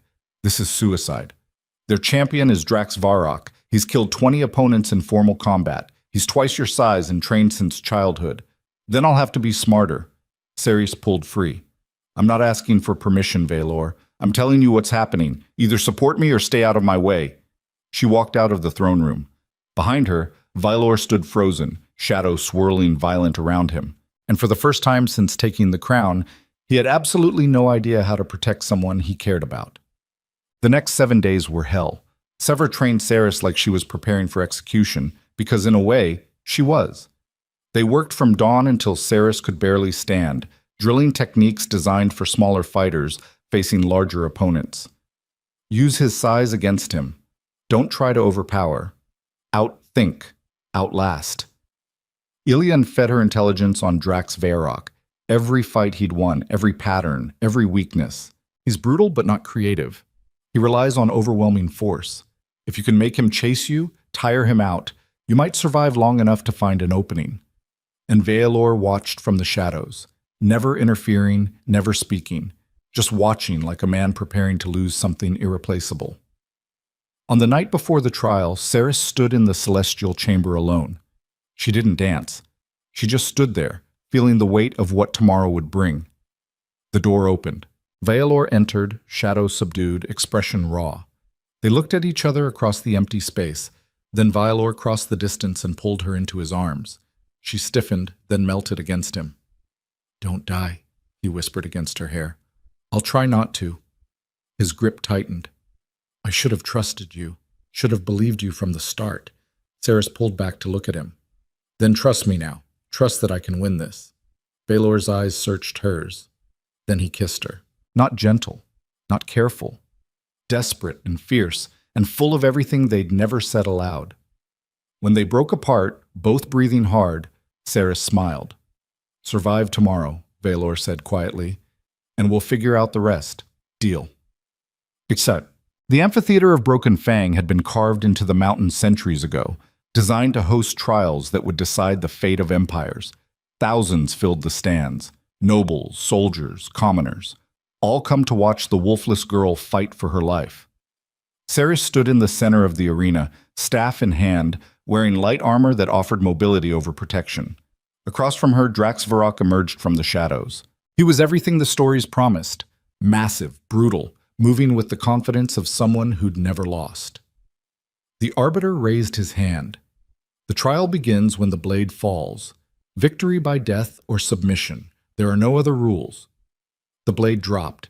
Drax charged. Ceres moved. What happened next would determine not just her fate, but the fate of an empire learning that strength came in forms no one had taught them to recognize. And in the royal box, Valor watched with his heart in his throat and Shadow screaming for blood, knowing that if she died, the last piece of his humanity died with her. The fight began, and nothing would ever be the same. Drax Varrock moved like an avalanche with intention. His first strike came fast and brutal, a overhead swing designed to crack Ceres' skull open like an egg. She rolled left, felt the displacement of air as his blade carved through the space where her head had been, heard the crowd roar. The impact when his sword hit stone sent shockwaves through the arena floor. Ceres came up running, staff gripped tight, mind screaming the lessons Cyvra had beaten into her over 7 days of hell. Don't meet his strength. Don't try to block. Move. Think. Survive. Drax turned, no wasted motion, and came at her again. This time she was ready. She dropped low, slid under his guard, and cracked her staff against the back of his knee. Not hard enough to break anything, but enough to make him stumble. The crowd gasped. Drax caught himself, barely, and his expression shifted from confident to annoyed. Good. Annoyed meant distracted. Saris circled, keeping distance, forcing him to chase. Every second he spent moving was a second he wasn't hitting her. Every breath he wasted was energy she didn't have to burn. But Drax was smarter than she'd hoped. He stopped chasing, just stood in the center of the arena, massive and patient, waiting for her to make a mistake. And in that stillness, Saris understood the real test. This wasn't about speed or technique, it was about will. Who would break first? Who would abandon their strategy out of desperation or fear? The crowd started jeering, demanding action, blood. Saris ignored them. She thought about every lesson, every scar, every moment of her life where survival had meant being smarter than the people trying to destroy her. Then she moved, not toward Drax, toward the arena wall. She ran full speed, hit the stone, and used her momentum to launch herself upward. Her staff caught a crack in the wall, gave her leverage, sent her arcing through the air. Drax turned, too slow. Saris came down behind him, staff already swinging. It connected with the side of his head. The sound was like a tree branch breaking. Drax staggered, blood streaming from his temple, and for one brilliant second, Saris thought she'd actually done it. Then he turned around and smiled. "Oh, you're going to regret that." His voice was gravel and malice. Saris barely had time to raise her staff before he was on her. What followed wasn't a fight. It was survival measured in fractions of seconds. Drax attacked with methodical brutality, each strike designed to end her. Saris blocked, dodged, retreated, her arms screaming from the impact of blade meeting wood. Her staff cracked, splintered, held together through sheer stubbornness. She couldn't keep this up. Her lungs burned, her muscles shook. Sweat and blood made her grip slippery, and Drax just kept coming. In the stands, Valor watched with shadow coiling violent around him, fighting every instinct to intervene. His hands gripped the armrests of his throne hard enough to crack stone. Beside him, Visera sat composed, face unreadable. "This is what had to happen," she said quietly, "for the Empire's sake." Valor's voice came cold as winter. "If she dies, you die next." Visera didn't respond. In the arena, Saris made a decision. She couldn't win through endurance, couldn't outlast someone twice her size with 3 times her training, so she stopped trying. She let Drax's next strike connect. Not fully, not enough to kill, but enough to send her sprawling, staff flying from her hands, body hitting stone hard enough to crack ribs. The crowd roared. Drax advanced, victory written in every step, and Saris reached inside herself to the place where Silverlight lived. She'd felt it during the binding trial, felt it respond to her desperation, but she'd never tried to control it, never tried to weaponize it. Now she didn't have a choice. She thought about every moment of powerlessness, every time someone had dismissed her, erased her, treated her like she didn't matter. She thought about Valor, watching from the stands, believing in her even when he shouldn't, and she let the rage and love and stubborn refusal to quit become fuel. The dawn-bound light exploded from her skin, not gentle, not controlled, wild and blazing and furious. The arena went silent. Drax stopped advancing, shielding his eyes against the sudden brilliance. Saris stood, light pouring from her like she'd swallowed the sun. She could feel it burning through her veins, responding to will instead of fear. And she understood something the Empire had forgotten. Power wasn't just about domination, it was about choice. She could choose to burn Drax alive right now, could turn this light into a weapon and end him. But that would prove nothing except that she could kill. And she was so tired of proving herself through violence. So instead, she did something no one expected. She used the light to heal. Her cracked ribs knit. Her bleeding stopped. Her exhaustion faded. The crowd watched, stunned, as the wolfless girl they'd come to see slaughtered turned herself into something they had no name for. Drax recovered first. He charged, blade raised, murder in his eyes. Saris didn't run. She met him. The light and shadow collided in the center of the arena, and what happened next would be debated by scholars for generations. Some said the dawn-bound power consumed the darkness. Others said it transformed it. But everyone agreed on one thing. When the light faded, Drax Varrock was on his knees. Not dead, not broken, surrendering. His sword lay in the dust. His head was bowed, and his voice carried across the silent arena. "I yield." The crowd erupted. Saris stood over him, breathing hard, light still flickering around her like dying embers. The Arbiter stepped forward, voice shaking. The trial is concluded. Cerys Vane is victorious. Cerys looked up at the royal box. Vialor was standing, shadow swirling chaotic around him, expression caught between relief and something that looked like awe. Their eyes met across the distance, and Cerys knew that everything had just changed, not just for her, for the entire empire. The aftermath hit like a second shockwave. Cerys was escorted from the arena by guards who looked at her like she might explode at any second. Healers tried to examine her. She waved them off. The light had done its work. She was bruised, exhausted, but whole. Vaelor appeared in the corridor outside the arena chambers, shadow barely restrained, and pulled her into a room away from watching eyes. The second the door closed, he grabbed her shoulders. "Are you insane?" His voice cracked. "You could have died. Should have died. That stunt with the wall, the light, all of it." "I won. You almost didn't." Vaelor's grip tightened. "Do you have any idea what it was like watching that? Knowing I couldn't intervene, that if you fell, I'd lose the only person who—" He stopped, swallowed hard. "The only person who what?" Cerys' voice came quiet. Vaelor stared at her, and for the first time since she'd known him, the mask cracked completely. "The only person I love." The words hung in the air like a confession and a surrender. Cerys' breath caught. Vaelor continued, voice rough. "I've spent 8 years believing love was weakness, that caring about anyone made you vulnerable. The curse feeds on that belief, whispers that attachment is a chain that will drag you down." He cupped her face with hands that shook. "But watching you fight today, I realized something. Loving you doesn't make me weak. It makes me want to be better than the monster this crown is trying to create."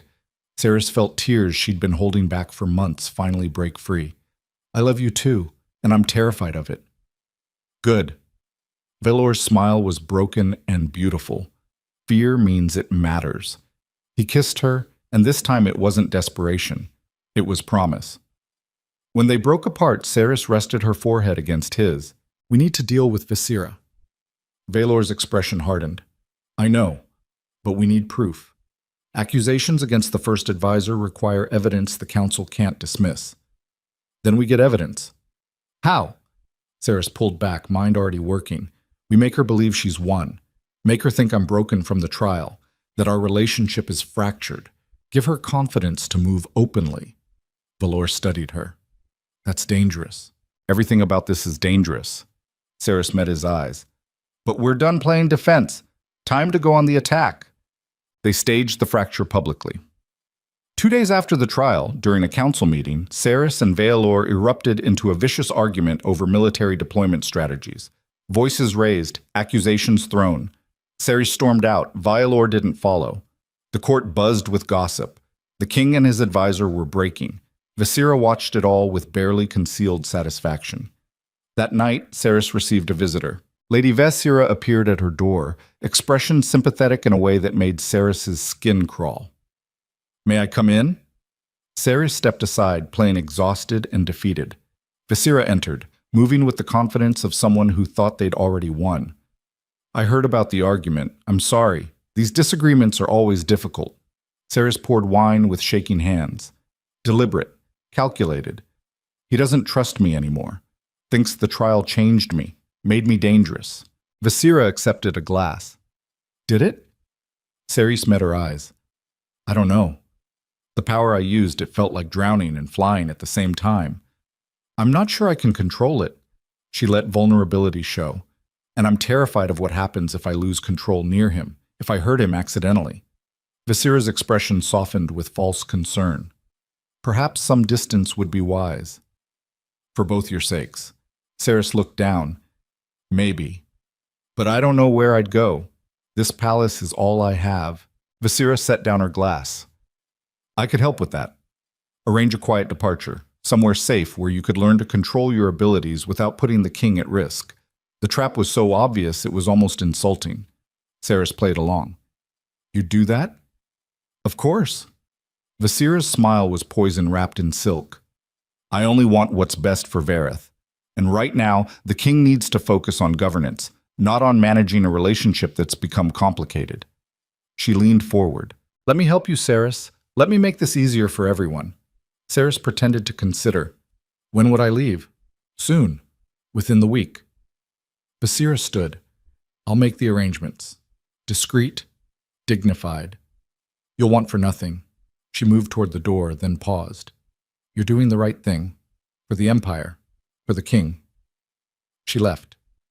Ceres sat alone, heart pounding. Then she reached under the table and retrieved the recording device Ilian had built. A small crystal that captured sound and stored it for playback. It had caught everything. Toma. They moved fast. The next morning, Valor called an emergency council session. Every noble, every advisor, every key figure in the imperial government. Vasira arrived confident, expecting another display of the king's supposed instability. Instead, she found herself surrounded by guards.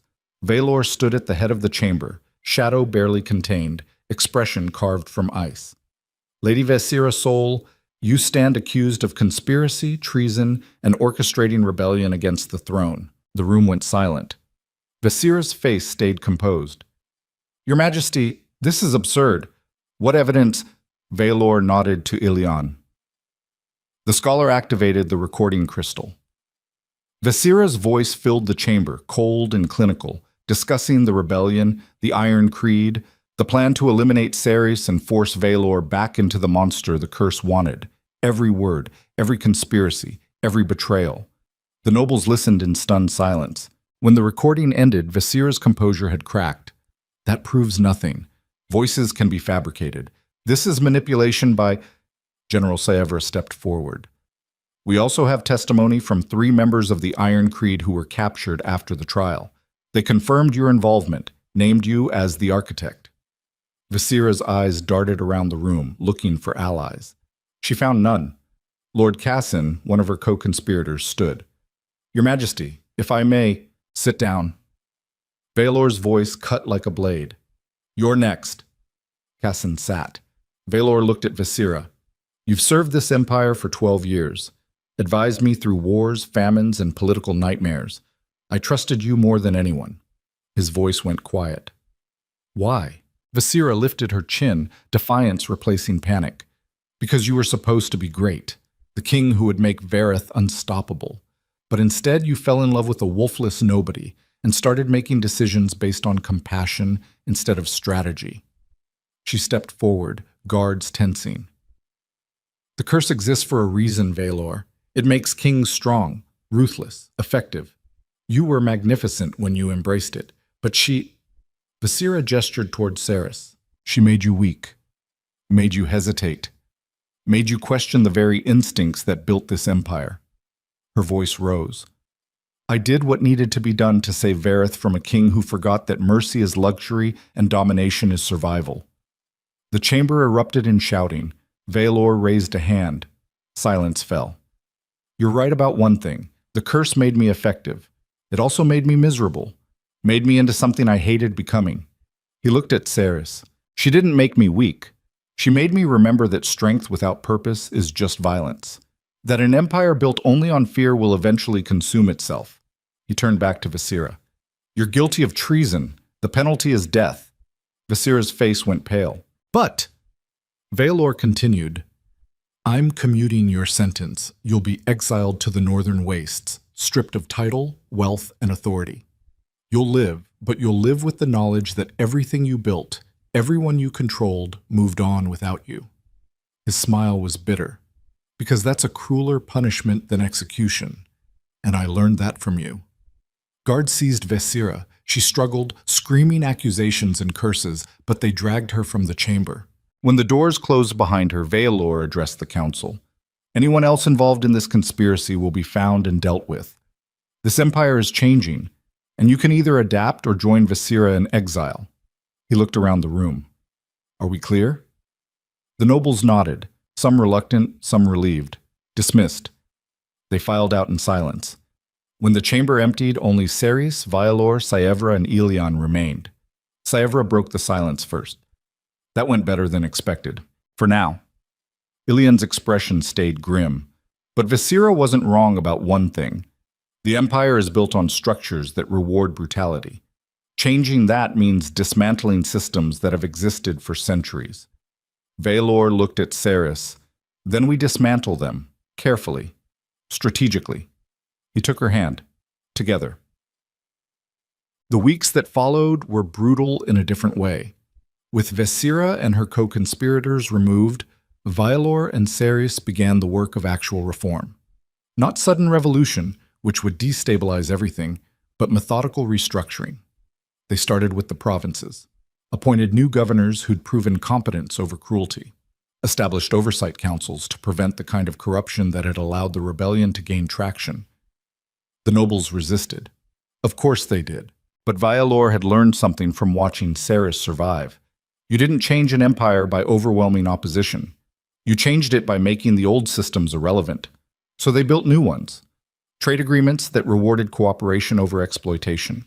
Military reforms that promoted based on skill instead of bloodline.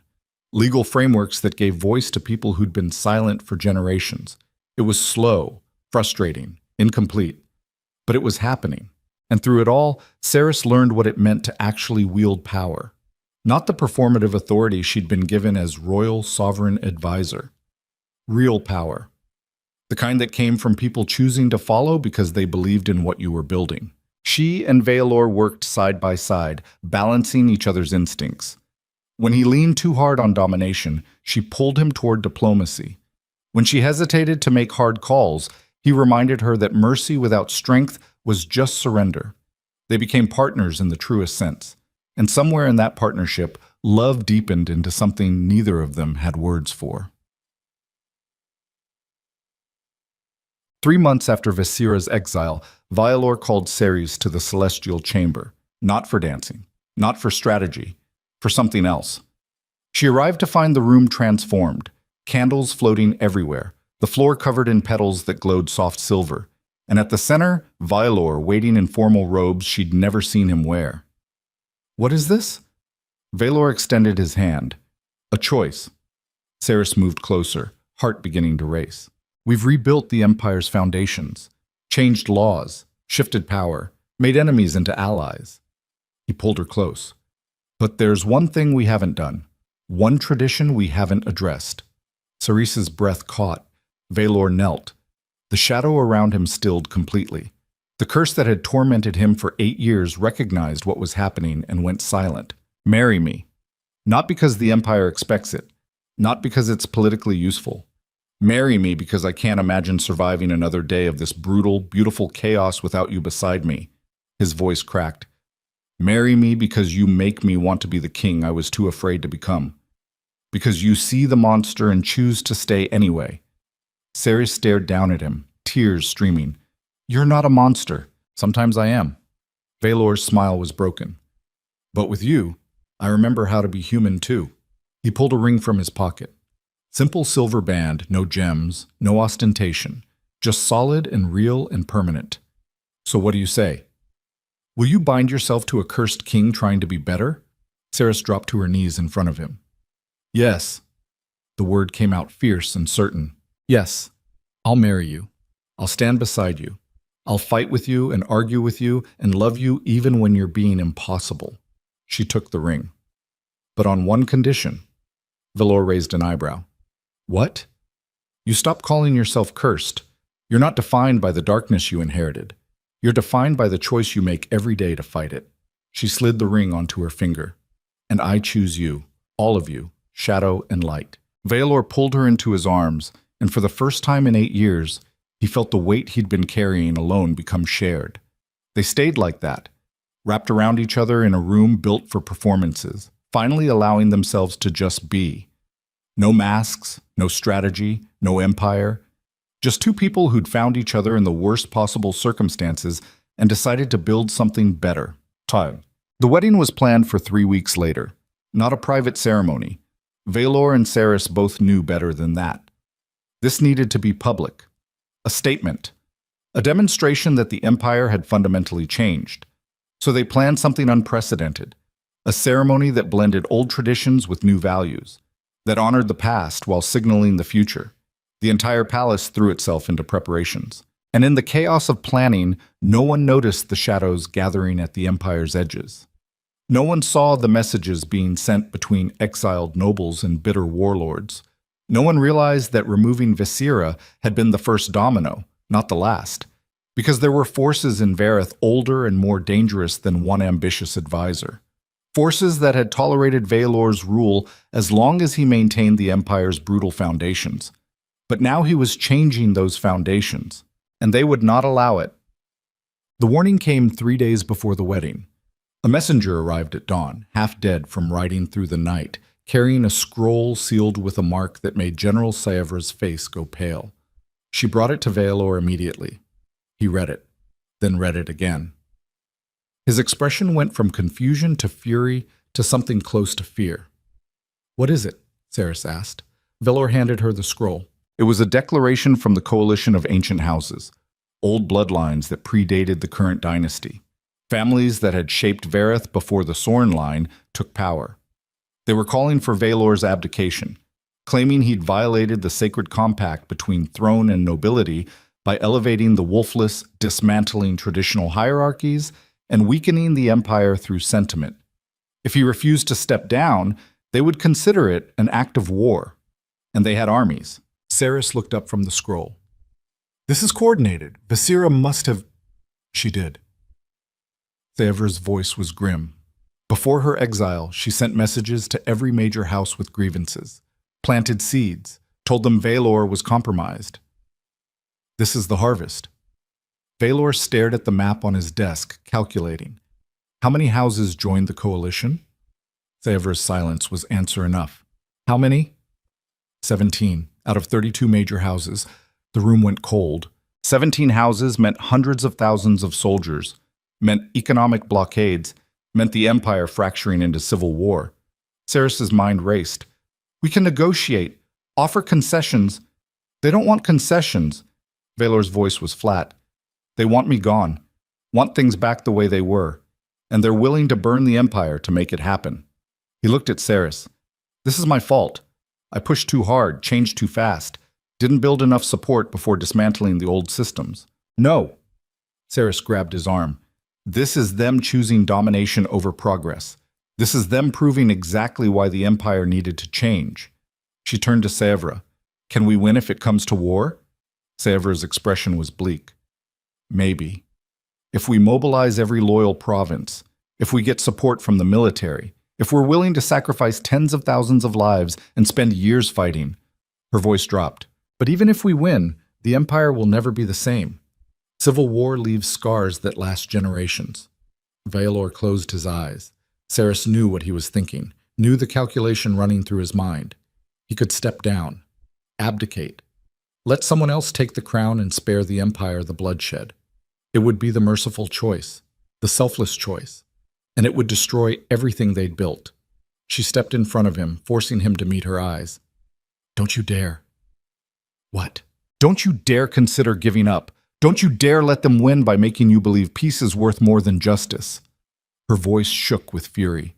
"You didn't spend 8 years fighting a curse just to surrender to bullies with armies. We didn't tear down corrupt systems just to let them rebuild the second things got hard." She grabbed his face. "I didn't survive Dread Hollow and win a trial by combat just to watch you walk away." Vaelor stared at her, something igniting behind his eyes. "What are you saying?" "I'm saying we fight. Not because we want war, but because some things are worth the cost." She looked at Saevra.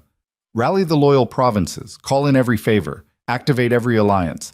If they want a war, we'll give them one they'll regret." Saevra's expression shifted. Finally, she looked at Vaelor. "Your Majesty?" Vaelor was silent for a long moment. Then the shadow around him surged, not chaotic, but controlled, purposeful. And when he spoke, his voice carried the weight of a king who'd finally stopped fighting what he was and accepted what he could become. "Send word to the coalition. Tell them I received their declaration." He smiled, cold and sharp. "Tell them I decline." Saevra grinned. "Yes, Your Majesty." She left to begin preparations. Vaelor turned to Saris. "You know this will be brutal, long, costly. I know, you could still leave, take the ring, go somewhere safe, let me handle this." Saris's laugh was sharp. "After everything we've been through, you think I'd abandon you now?" She stepped closer. "I'm not leaving. I'm not hiding. I'm standing beside you and fighting for the empire we're building, the one where strength isn't just about domination, where power serves people instead of consuming them. Her eyes blazed. So stop trying to protect me and start trusting me to be your equal in this. Valor pulled her into his arms, holding her like she was the only solid thing in a world coming apart. I do trust you, always have. Then prove it. Fight with me, not for me, with me. Valor pulled back, looked into her eyes, and nodded. Together. Together. The next 72 hours were controlled chaos. Messages flew to loyal provinces. Generals mobilized troops. Supply lines were secured. Alliances were activated with speed that made it clear Valor had been preparing for something like this even while hoping it wouldn't come. The wedding was postponed. Not canceled, postponed. Because they would survive this. They would win. And they would celebrate in an empire they'd fought to transform. On the morning the coalition forces were confirmed to be marching, Saris stood in the war room surrounded by maps and reports and the grim faces of people preparing for battle. Valor addressed his generals, laying out strategy with the brutal efficiency of someone who'd studied war since childhood. But when he looked at Saris, something shifted in his expression. He crossed the room and pulled her aside. I need you to do something. Anything. Lead the defense of the Eastern Front. Saris stared at him. What? The Eastern provinces are vulnerable. They need someone they trust, someone who represents what we're fighting for. He met her eyes. They need you. I'm not a general. I barely know how to... You know how to inspire people, how to make them believe in something worth protecting. That's more valuable than tactical expertise right now. His voice dropped. I trust you with this, Saris. Trust you to hold that line while I engage the main coalition force.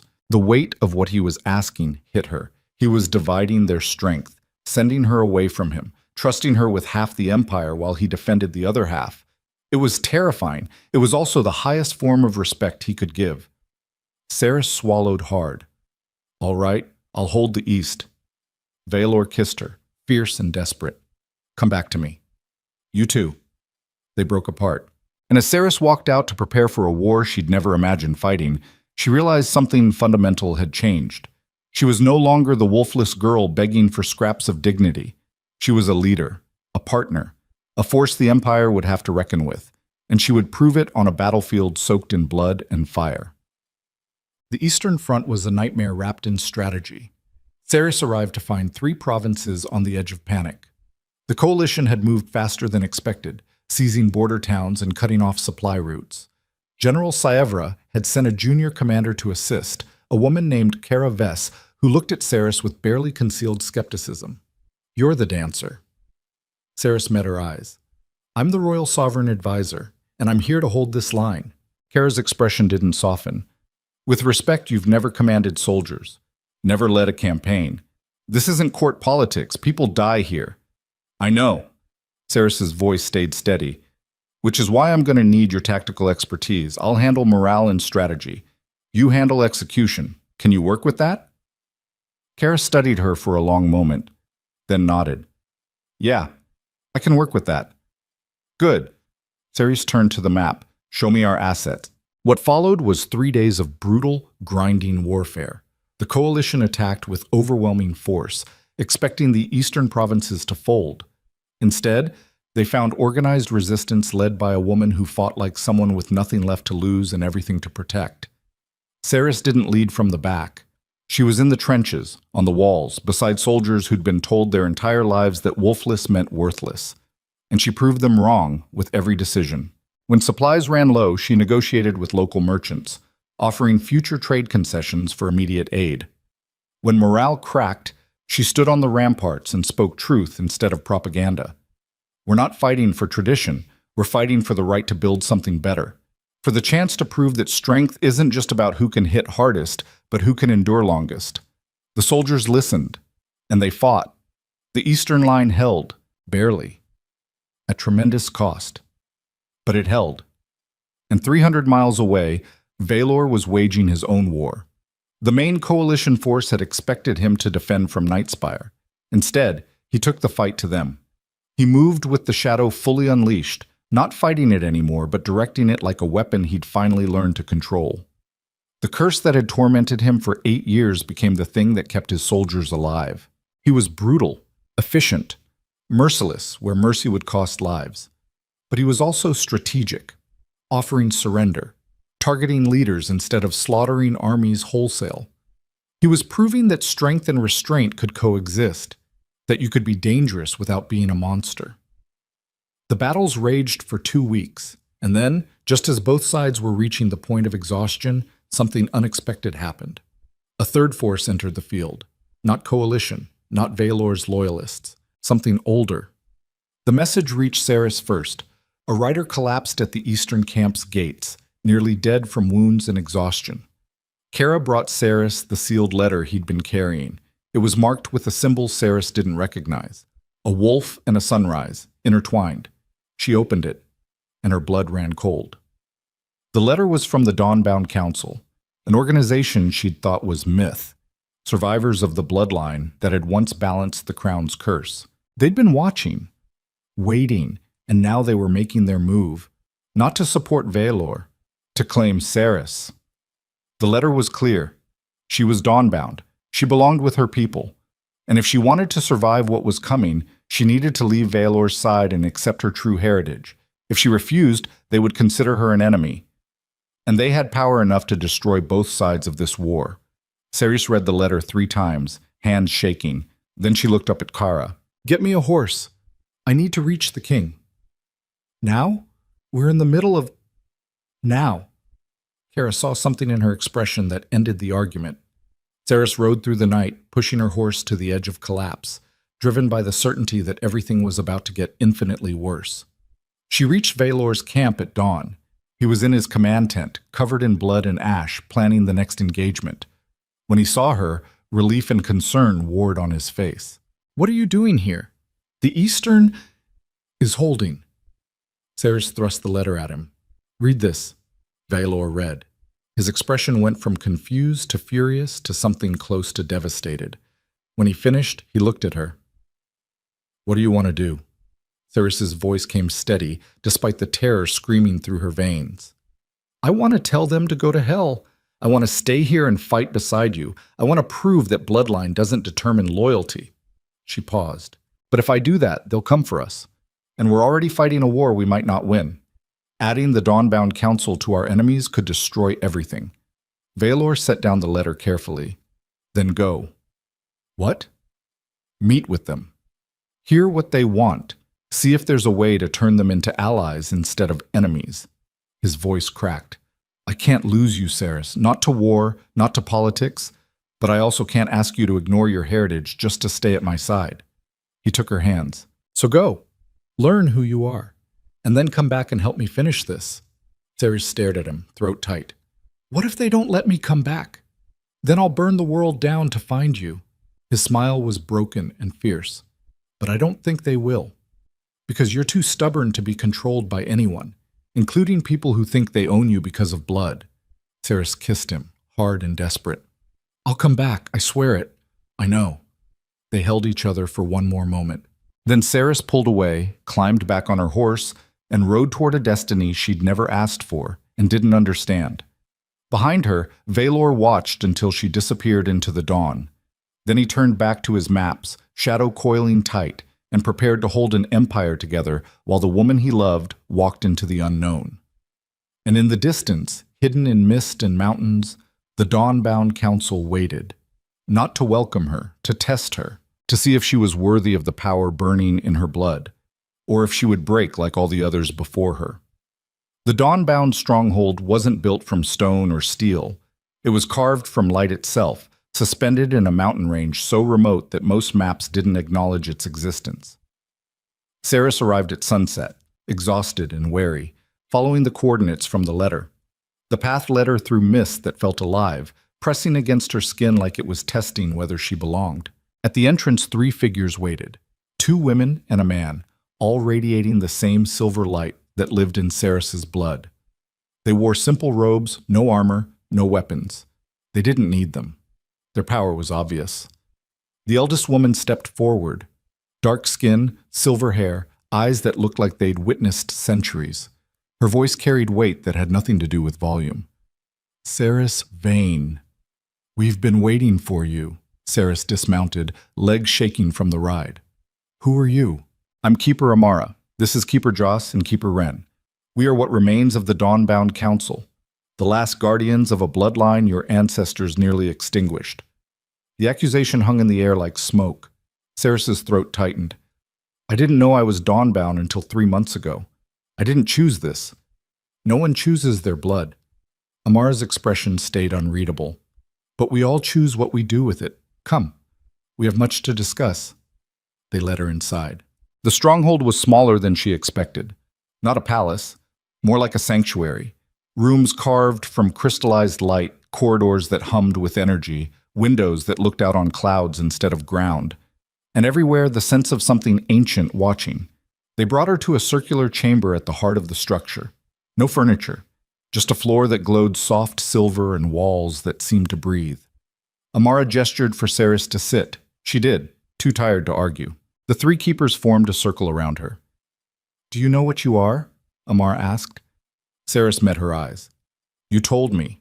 Dawnbound, a bloodline that balances the curse. That's what you do, not what you are. Amara leaned forward. The Dawnbound were created to be counterweight. When the first kings of Vareth claimed power through domination and blood, the world itself responded by creating something opposite. Light to shadow, mercy to cruelty, balance to chaos. She paused. Your ancestors were peacekeepers, healers. They stood beside thrones and prevented kings from becoming monsters. For generations it worked. What happened? The same thing that always happens when power meets fear. Ren spoke for the first time, voice sharp. A king decided he didn't want balance, wanted absolute control. So he hunted the Dawnbound, slaughtered most of them, scattered the survivors. Joss picked up the thread. We've been in hiding for 200 years, watching, waiting, hoping the bloodline would resurface strong enough to reclaim its purpose. Amara's eyes locked onto Ceres. And then you appeared, untrained, unguided, bonded to the very curse you were meant to oppose. It's not like that. Ceres's voice came defensive. Violor isn't his curse. He fights it every day. We know. Amar's tone softened slightly. We've been watching him too. He's the first king in generations to resist long enough for someone like you to matter. Then why threaten him? Why demand I leave? Because we need to know where your loyalty lies. With the man you love? Or with the purpose you were born to serve? The question landed like a physical blow. Ceres stared at the 3 keepers, anger igniting in her chest. You don't get to make me choose between those things. We're not making you choose. Amara stood. Reality is, you can't serve both a king and the balance. Eventually, you'll have to pick. Then I pick both. Ceres rose to her feet. I'll stand beside Valor and I'll use this power to keep him from becoming what the curse wants. That's the balance. Amara shook her head. You're naive. Love blinds. Makes you compromise. Makes you sacrifice principles for proximity. Her voice hardened. Stay with him and you'll watch him fall. Leave with us and we'll teach you to wield your power properly. To serve something greater than one man's redemption. Ceres's hands clenched. And if I refuse, then we can't protect you from what's coming. What's coming? Amara gestured. The walls shimmered and images appeared like ghosts. Battlefields. Cities burning. Valor standing alone, surrounded by enemies, shadow consuming him. The coalition isn't the real threat. They're symptoms of a deeper problem. The curse is evolving, Ceres. It's learning from Valor's resistance. And when it finally breaks him, it won't just destroy him. The image is shifted. It'll consume the Empire. Everyone he cares about, including you. Ceres stared at the visions, horror crawling up her spine. You're lying, trying to scare me into staying. We're showing you probability. Amar's voice stayed level. The path you're on leads to catastrophe. We've seen this pattern before. Kings who try to resist with love instead of discipline. It never ends well. Ceres forced herself to breathe. To think. Every instinct screamed to run back to Valor, to warn him, to stand beside him and fight whatever was coming. But another part of her, the part that had survived Dread Hollow through brutal honesty, whispered a different truth. What if they were right? What if loving Valor meant watching him destroy himself? What if the kindest thing she could do was leave? The thought made her physically ill. Amara must have seen something in her expression because she softened. We're not your enemies, Ceres. We're trying to save you from a grief that will break you. She extended a hand. Stay with us. Learn what you are, and when Vialor falls, you'll be strong enough to survive it. Saris looked at that outstretched hand. Then she stepped back. No. Amar's expression flickered. What? I'm not staying. I'm not abandoning him. And I'm not accepting your vision of the future as inevitable. Saris's voice strengthened. You've been hiding for 200 years, watching from the shadows, waiting for someone else to fix what was broken. Well, I'm not interested in waiting. I'm interested in fighting. She met Amar's eyes. Vaelor isn't perfect. He's struggling. He's dangerous. But he's also trying harder than any king before him to be better. And I'm not going to abandon that because you're too afraid to believe change is possible. The chamber went silent. Ren spoke, voice tight.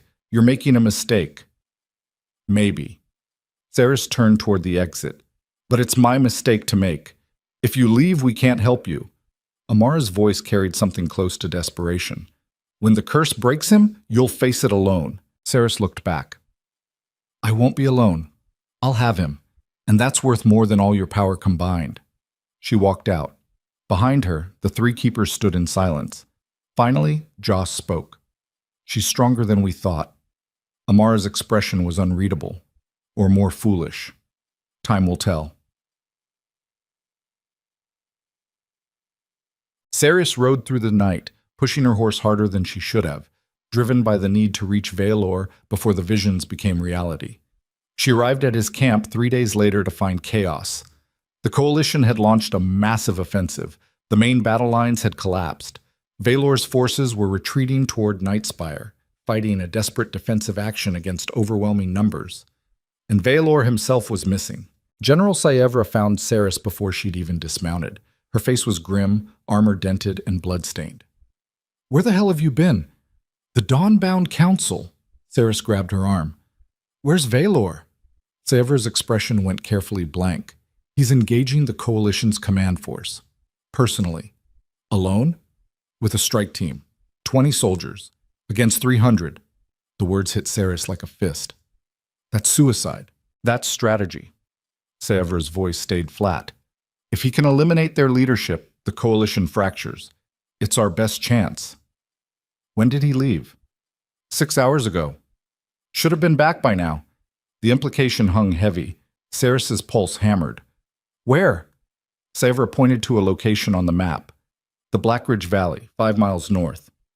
Saris was already moving toward a fresh horse when Saevra grabbed her.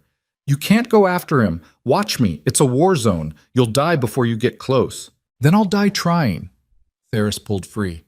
I didn't come back just to let him face this alone. She mounted and rode before Saevra could stop her. Blackridge Valley was a graveyard. Bodies littered the ground. Coalition and loyalist alike, tangled together in death.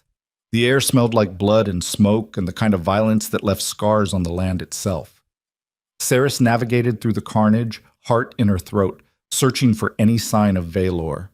She found his strike team first, or what was left of them, 17 dead, 3 barely alive, 2 wounded to move. One of them, a young soldier with a chest wound that should have killed him already, grabbed her arm. The king. He went after Commander Drex, told us to fall back. Where? The ruins, eastern edge. The soldier's grip loosened. He fell silent. Saris didn't wait to see if he was breathing. She ran. The ruins were remnants of an old fortress, crumbled walls and shattered towers that provided cover and death traps in equal measure. She heard fighting before she saw it.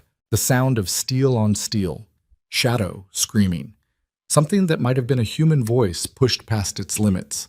Saris rounded a corner and stopped. Vaelor stood in the center of a collapsed courtyard surrounded by bodies. His armor was shredded.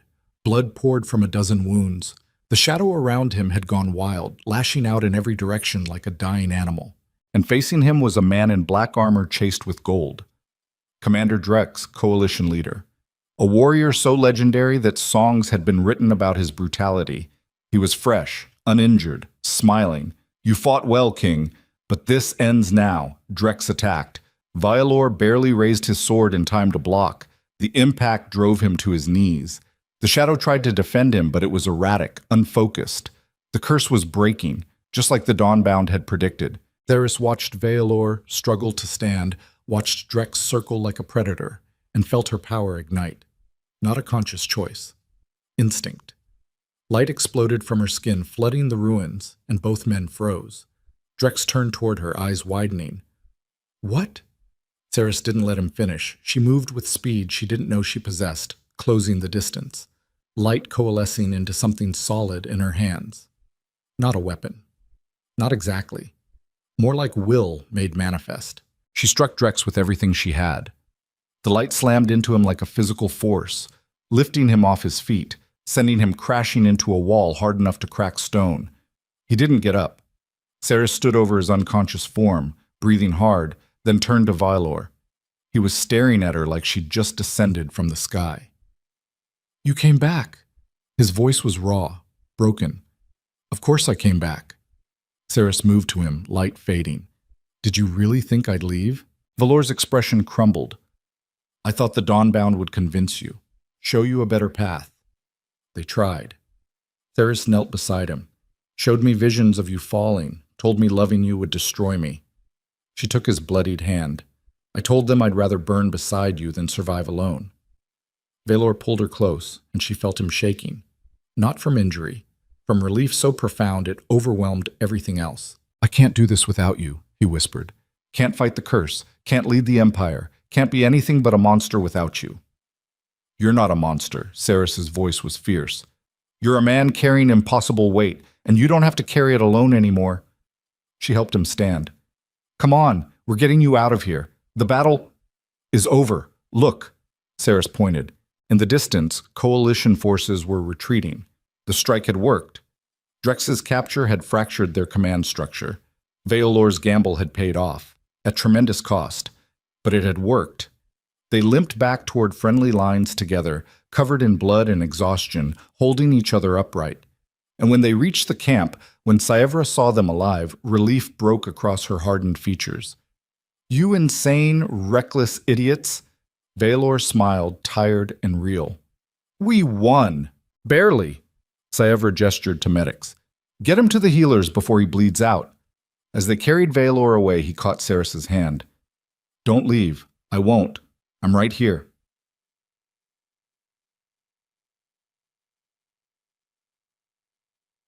The war didn't end that day, but it turned. With Drex captured and coalition leadership fractured, the unified offensive collapsed into infighting. Provincial lords who'd joined out of fear began negotiating surrender. Others simply withdrew. Within 2 weeks, the coalition was finished. Not destroyed, not slaughtered wholesale. Integrated. Because Veilor did something unprecedented. He offered amnesty to any house that laid down arms and accepted the reformed empire. No executions. No mass exile. Just consequences measured and justice tempered with pragmatism. Some nobles saw it as weakness. Most saw it as genius. Because fighting an enemy who offers mercy is far harder than fighting one who offers only death. Slowly, painfully, the empire began to knit itself back together. And through it all, Ceres stood beside Veilor. Not behind him, not in front of him. Beside. They rebuilt together, made decisions together, fought and compromised, and learned what partnership actually meant when the stakes were entire provinces. 3 months after the coalition's surrender, they finally held the wedding. Not in Nightspire's grand cathedral. That felt too formal, too political. Instead, they chose the Celestial Chamber, the place where everything had begun. The guest list was small. Saevra, Ilian, Karaves, a handful of provincial governors who'd proven themselves allies instead of opportunists, and to everyone's surprise, Keeper Amara. She arrived unannounced the morning of the ceremony, flanked by Ren and Joss. Ceres met her at the entrance, wary. What are you doing here? Amara's expression was softer than Ceres remembered, acknowledging that we were wrong. About you. About what's possible. She stepped closer. We've spent 2 centuries believing the only way to survive was isolation. You've proven there's another path, harder, riskier, but real. She extended a small box. A gift. From the Dawnbound Council, if you'll accept it. Ceres opened the box. Inside lay a circlet of woven silver, impossibly delicate, humming with power. What is it? A binding. It will link your light to his shadow permanently. Make the balance sustainable instead of requiring constant effort. Amar's voice dropped. It's also a commitment. Once bound, you can't separate. His curse becomes partly yours. Your power becomes partly his. You'll carry each other's burdens for the rest of your lives. Sarah stared at the circlet. That sounds terrifying. It should be. Amar's smile was sad. Partnership always is. Saris closed the box carefully. Thank you. For coming. For this. Amara nodded. We'll be watching, not to judge, to learn. She left, and Sarah stood holding a gift that represented a choice she'd already made in her heart but never formalized. She found Vialor in his chambers, struggling with formal robes that hadn't been worn since his father's funeral. You look miserable. Vialor glanced up, expression caught between frustration and amusement. I'm a soldier, not a diplomat. These things are designed to strangle you slowly. Saris crossed the room and helped adjust the collar. There, dignified without fatal. She showed him the circlet. The Dawnbound sent this. Valor examined it, understanding dawning, a permanent binding. Yes, that's not a small commitment. I know. Saris met his eyes. Are you willing to carry my light the same way I carry your shadow? Valor set the circlet down and cupped her face. I've been carrying it since the night you danced for me. This just makes it official. He kissed her, gentle and certain. Let's do it. All of it. The wedding, the binding, the rest of our impossible lives. Saris smiled. Together. Together. The ceremony was beautiful in its simplicity. No grand speeches, no political theater. Just two people standing in a room carved from moonlight and making promises that mattered. Savra officiated because, of course, she did. Her voice carried the weight of someone who'd seen them both at their worst and still believed they could build something worthwhile. Do you, Valor Sorn, take Saris Vane as your partner in all things? In governance, in war, in the quiet moments between catastrophes? I do. Do you, Saris Vane, take Valor Sorn as your partner in all things? In transformation, in struggle, in the work of building an empire that serves instead of consumes? I do. Sayevra produced the circlet.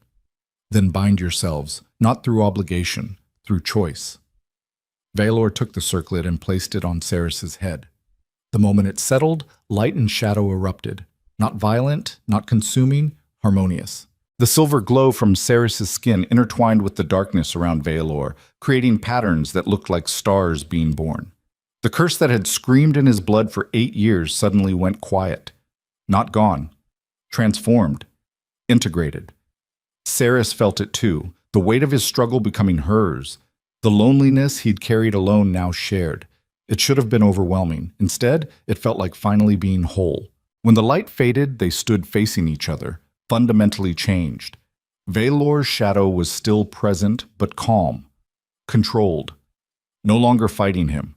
And Saris's light had deepened, taking on edges and complexity it hadn't possessed before. Sayevra smiled. I present King Valor Sorn and Queen Saris Vane. Partners. Equals. The future of Vareth. The small gathering erupted in applause, but Vialor and Saris only had eyes for each other. How do you feel? Saris asked quietly.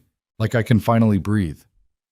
Valor's voice was rough with emotion, like the war inside me just ended. Saris took his hand. It did. We won. It went. The months that followed weren't easy. Reforming an empire never is. But they did it together, step by brutal step. They restructured provincial governance, giving regions autonomy while maintaining imperial cohesion. They reformed military promotion to reward competence over bloodline. They established councils where voices previously silenced could be heard. Not everyone was happy. Change always breeds resistance. But resistance without the moral high ground is just noise. And the empire was learning that strength measured in fear was hollow compared to strength measured in loyalty. Saris discovered she had a talent for negotiation, for finding compromise where others saw only conflict. She became the voice that softened Valor's edges without dulling his effectiveness. And Valor learned what it meant to rule with someone instead of over them, to share not just power, but vulnerability. They fought. Of course they fought. Passionate people building impossible things always do. But they fought fair, fought to understand instead of to win, fought knowing that the goal wasn't victory, but partnership. And slowly, the empire transformed, not into paradise. Real places never become paradise, but into something more honest, more sustainable, more human. A year after the wedding, Ceres stood on the balcony of Nightspire, looking out over the capital as sunset painted everything gold. Valor joined her, wrapping his arms around her waist from behind. "What are you thinking about?" "Everything." Ceres leaned into him. "How far we've come. How much further we have to go." Valor rested his chin on her shoulder. "Do you regret it? Any of it?" "Not for a second." She turned in his arms. "Even the hard parts, especially the hard parts." Her voice dropped. "You know what I've learned? The strongest people aren't the ones who never break. They're the ones who break and choose to rebuild anyway." Valor's expression softened. "Is that your philosophy now?"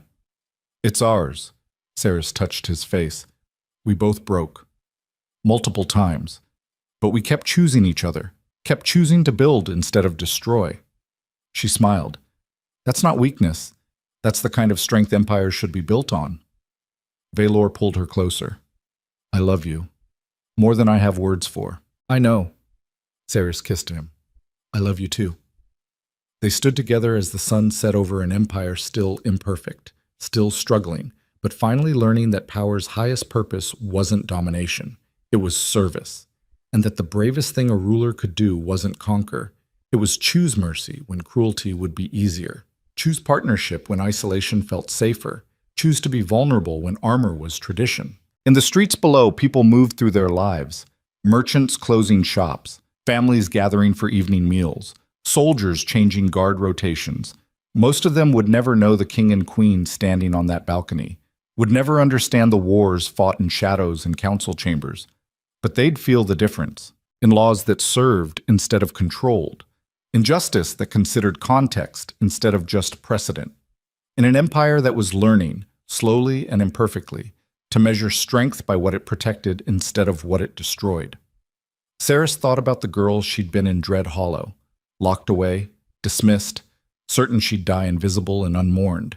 That girl would never have believed this future was possible. But that girl had also possessed something that carried her here, a stubborn refusal to accept that powerlessness was permanent, a bone-deep certainty that survival was an act of rebellion, and now that rebellion had transformed an empire, not through violence alone, through the harder work of proving that a different way was possible. Valor's voice interrupted her thoughts. "What happens now?" Ceres smiled. "We keep going, keep building, keep proving that the old ways weren't inevitable." She looked up at him. "We survive. Together. And we make survival mean something." Valor kissed her forehead. "Sounds like a plan." They returned inside as stars began to emerge. And in the celestial chamber where they'd first danced, where Shadow had first recognized light, the space waited empty. Not abandoned, just resting. Because tomorrow would bring new challenges, new resistance, new opportunities to choose the harder path.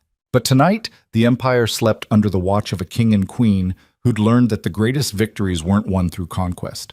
They were won through the daily, unglamorous work of choosing partnership over pride, mercy over revenge, growth over stagnation. And if that wasn't the happy ending stories promised, it was something better. It was real. Ceres Vane, the wolfless girl who'd survived through dance and defiance, had become a queen who ruled through wisdom and will.